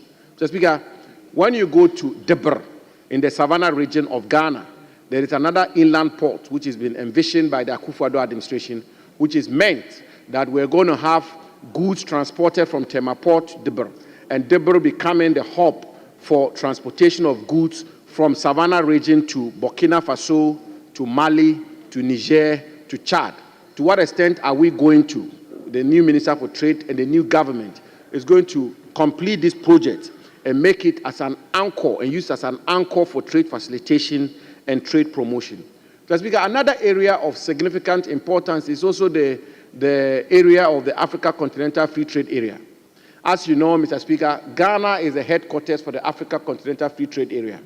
And the Africa Continental Free Trade Area has a mandate to promote intra-African trade and bring about a regional market for Africa. And Ghana is hosting this secretariat. Ghana is leading the effort, Mr. Speaker, at ensuring that we have African integration when it comes to trade in Africa. I believe that Ghana should take advantage of this effort by the African Union to build a continental market. Mr. Speaker, the statistic is that intra-African trade is some 7% of all the trade that happens within Africa. And when you take the European Union, intra-European Union trade is above 70%. And the benefits that will accrue as a nation, if, for example, we are able to export our salt to places like Nigeria, where Nigeria, as we speak today, imports their salt far away from Brazil. And these are the areas we need to pay particular attention to. Mr. Speaker, we also need to look at import substitution.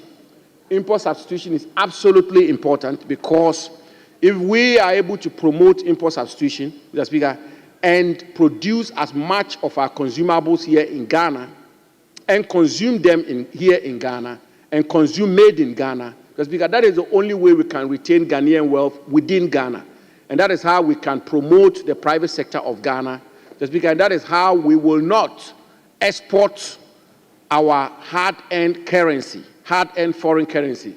And if I may say, Mr. Speaker, almost everything we consume in our country is mostly imported. And so import substitution is absolutely important. That is why the Akufo-Addo administration again brought about the one district, one factory.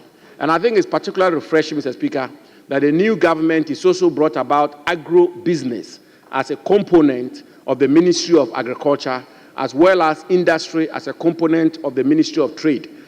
Agro-processing is key, particularly in the farming enclaves of our country, Afram Plain, northern Ghana, and other parts of Ghana. Mr. Speaker, I want to conclude by indicating that the statement which is being made by the Honourable Member of Parliament calls for a lot more thorough examination, because across the world, countries are now engaged in what is called protectionism, which is that countries want to protect their industries, they want to protect their private sector, they want to ensure that their countries only consume what they produce. At the same time, they want to export what they produce, the excess of what they produce, they want to export it out, and which are the two pillars of protectionism. I think it's about time that our country also begins to examine and interrogate how we in our country protectionism, where we produce here, we consume what we produce, and whatever we have in excess, we are able to export, beginning with the West African region of Africa and the continental economy of Africa, to ensure that the Ghanaian economy grows so we can have the sustainable economic growth the Honourable Member of Parliament is calling for. Thank you very much, Mr. Speaker, for the opportunity. Thank you. Thank you. Yes, leadership. Minority Whip. Speaker, let me first of all thank you for the admirable endurance shown today. If one counts the number of statements you've admitted, it is not ordinary, and I want to commend you for having endured all this while, and particularly commend my good friend, the Honourable former Deputy Minister for Trade, carrying the experience along. Speaker, let me try to veer off, not to repeat many of the good things that colleagues have observed, just to narrow my contribution in this area. It's not debatable, Speaker, that we have to depart from what the first president of this country, President Nkrumah, led, and get onto it and blaze a path where growth, industrial revolution will be private sector led. That model has to sink, and both sides of the divide will have to come to that conclusion that it is only a private sector-led industrialization that can change the fortunes and change the narrative. Speaker, the state leading industrialization has failed. It's failed. And many of the industries that were built from independence had to be sold out to private entities.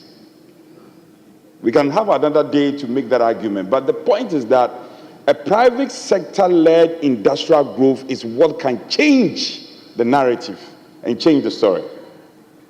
And for me, that should be the fulcrum of the discussion. We have something in our Constitution called Chapter 6, Directive Principle of State Policy. And successive governments have a moral mandate and responsibility to continue what the previous government has started off. If it is the case that the previous government's policy of 1D, 1F, we may have our criticisms of its implementation, we may have our criticism of shortfalls, associated inherent shortfalls. If it is the case that indeed, and I took a casual look at the NDC's manifesto on industrialization. It is essentially not different from what the NPP stood for. It's essentially not different. Your manifesto says previous industrial moves started by the NPP administration, you are going to continue with that. Speaker, let's come to that stage.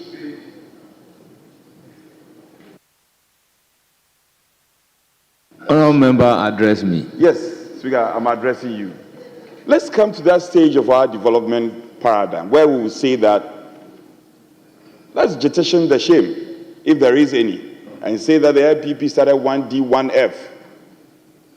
It's built this number of industries. So we will have to continue with that. We continue the ones. I'm not here to tell you the number of industries we've built. I don't have the statistics. Probably the former minister can tell you. But I'm making a point that one day you will also not be in government. One day you'll be out. In fact, soon you'll be out. Soon you'll be out. Soon you'll be out.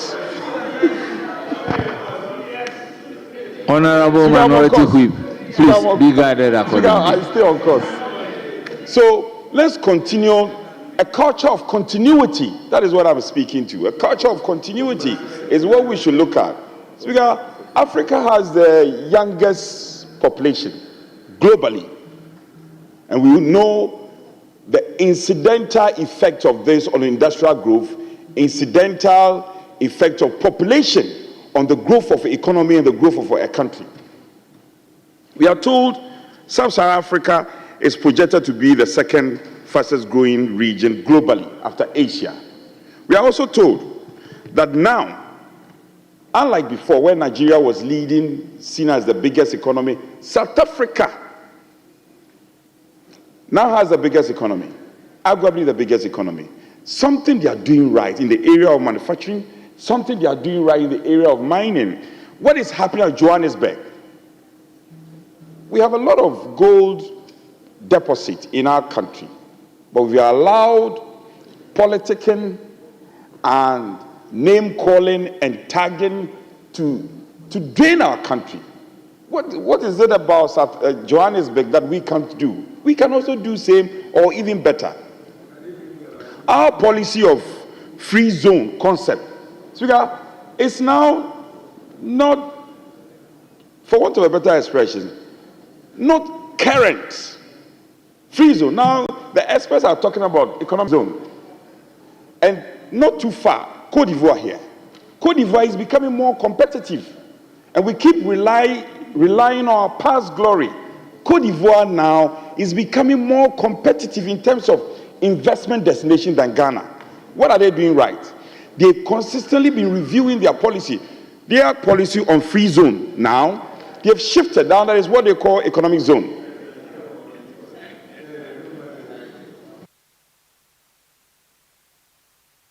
So, Speaker, not to rehash the high point of my colleague's statement, I'm simply saying that, please, and I saw my good friend Adongo walking in, who I know will be named very soon by His Excellency the President. He will be named very soon. What we are saying, is that there should be no shame. Let's sustain the 1D, 1F policy, regardless. That was started by the MPP as well, MPP administration. And this is what can change the fortunes. Elsewhere, South Africa, when government changes, you see the previous government and the succeeding government exchanging notes. After all, what is it? It's about the welfare of our people. I believe strongly that when it comes to industrialization, we are better positioned. The interrelations about raw material usage, market sources, the fact that Sub-Saharan Africa, we are not trading amongst ourselves, these are basic matters that can be dealt with. But the problem is self-inflicted.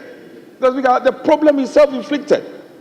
Let's go away or shift the paradigm and say that enough of the politicking.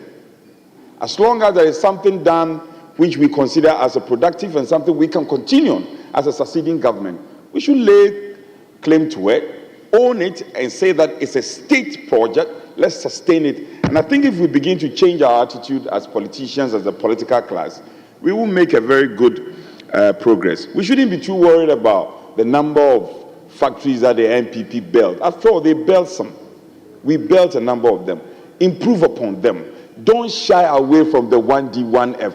own it, see it as a state project, and then we can make the success that we are all desirous of seeing. Speaker, let me conclude by inviting you, and Speaker, I know you are very good at these consequential directives.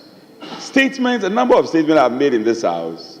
We purgate motions, we lament, and then we leave it there. Notwithstanding the fact that we haven't formed or fully constituted our committees. Speaker, I know you are very wise in such matters, and you can guide us how to navigate. This is a very important statement that we can't just let go. Maybe pending the formation of the Committee on Trade.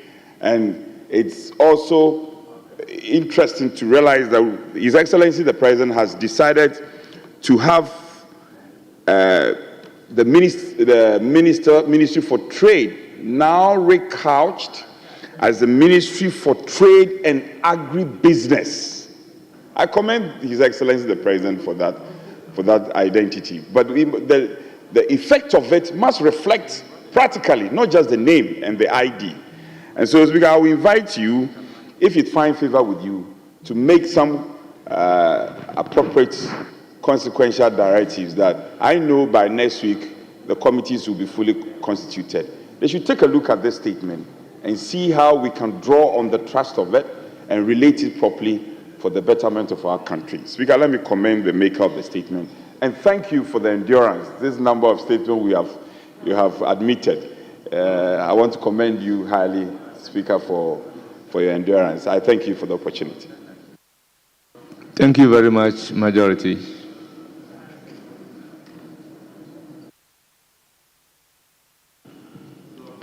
Thank you very much, Mr. Speaker. And let me also thank the maker of the statement, the former Deputy Minister of Trade, for making this important statement. Mr. Speaker, I think there is no doubt in anybody's mind in this country that Ghana wants to industrialize. We want to become a manufacturing economy. There is no doubt. We want to do same, you want to do same. Where we have always got it wrong is actually the implementation and all the kind of names we give to the kind of industrialization that we want. But the simple fact is that we want Ghana to become a manufacturing economy. We want to add value to all the resources that we are endowed with so that we'll be able to make the shelf value of these things, longer and valuable. There's no question about that. Whether you want to do it through 1D, 1F, or whichever means you want to do it, Ghana must industrialize. That is the bottom line. We are in a continent where we don't do much business with ourselves. Intra-trade is about 3%, and we do business with the rest of the world. Even where we have created an African continental free trade, we are not taking advantage of it. We have not put in any preparation that shows to anyone that Ghana wants to improve trade with its own neighbors. These are the things, and my honorable brother was talking about continuity. I'm not quite sure whether we get to know about continuity when we go to opposition or when we are in government. Because Commander Sugar Factory was handed over to you 8 years ago. You forget about continuity. All of a sudden, we have remembered continuity. Ghana does not produce a grain, not even a grain of sugar. If you go to Uganda has about 20 factories, over 20 factories, sugar factories. We don't produce a single sugar in this country. Previous government put a previous government put up a Commander Sugar Factory. 8 years, the previous government had issue with it, bringing in people to come and take over the sugar factory. 8 years later, the factory is not working. Ghana still does not produce a grain of sugar. So I'm glad about continuity. And we will continue things that needs to be continued. 1D, 1F, for me, did not work. And that's not the argument here. And we have 24-hour economy. Yes, you don't want to hear that. But for the next 4 years, you hear about 24-hour economy. And that, for the situation that we are in at the moment, we believe that is the way to go. We need to be able to produce more. We are not producing more in this country. So 24-hour economy will enable us to triple what we are currently producing. It will enable us to get more people to work. Where one person works, then in the future, it will be 3 people working. If you don't want this, what do you really want? We talk unemployment. It's in the roof at the moment. We need to get our people working. Young people haven't got jobs to do. We need to create jobs for them. And not just for the fun of it, for us to be able to produce. The former minister for lands was talking about import substitution. What is import substitution? You need to be able to produce the things before you can substitute them. You cannot just come and pass a law that we are banning importation of this, we are banning importation of that, without having a replacement for what you are banning. That's what we have endured in the last few years, where we have people who are promoting banning of things we don't produce in this country.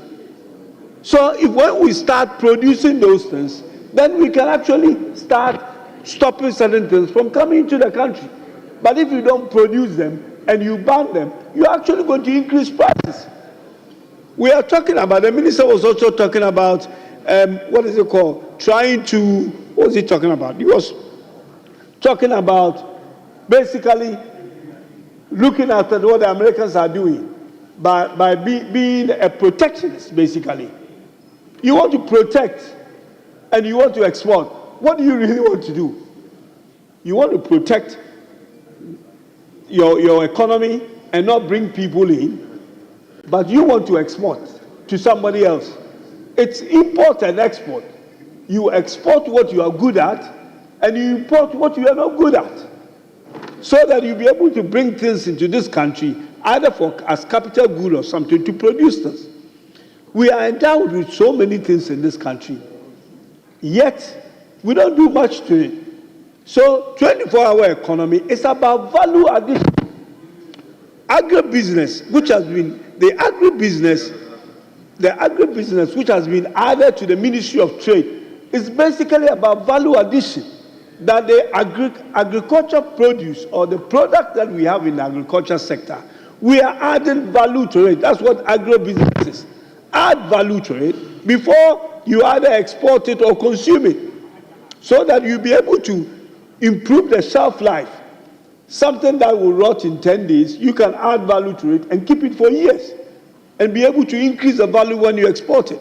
So, important statement by the former minister, but it looks as if we become a bit more knowledgeable about things when we get into opposition. When we are in government, we don't remember some of these things, but we do remember them when we get into opposition. I do believe that we will get our act together.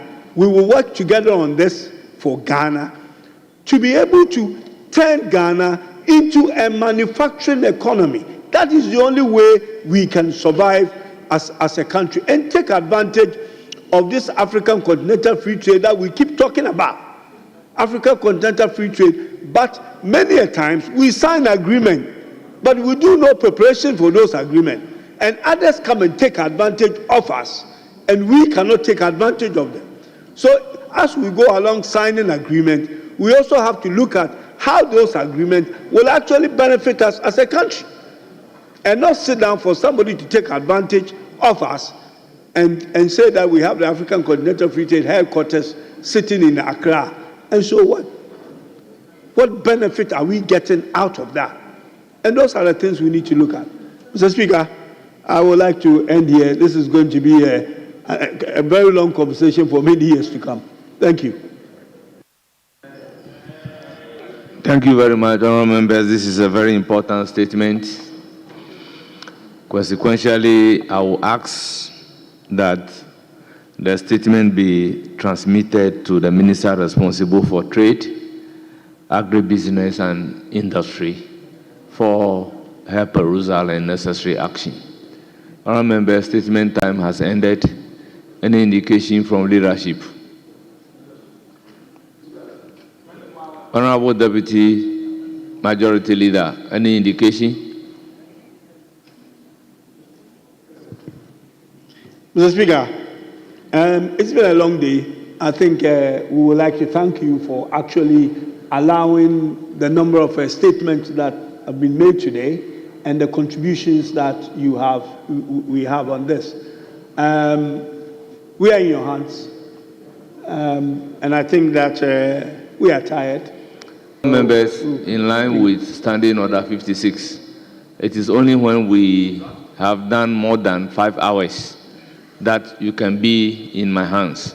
So once we are within the 5 hours, you cannot be in my hands. So I advise that we move a motion for adjournment. Speaker, that is why you are so admirable. The Speaker is so admirable. Yes, what he should have done was to move a motion because Order 55.3. Ordinarily, we should be doing 5 hours, and we've done less than that. So you should be moving a motion for adjournment. Leader, take a cue and move a motion accordingly. Speaker, it's been a long day. I didn't actually look at the time.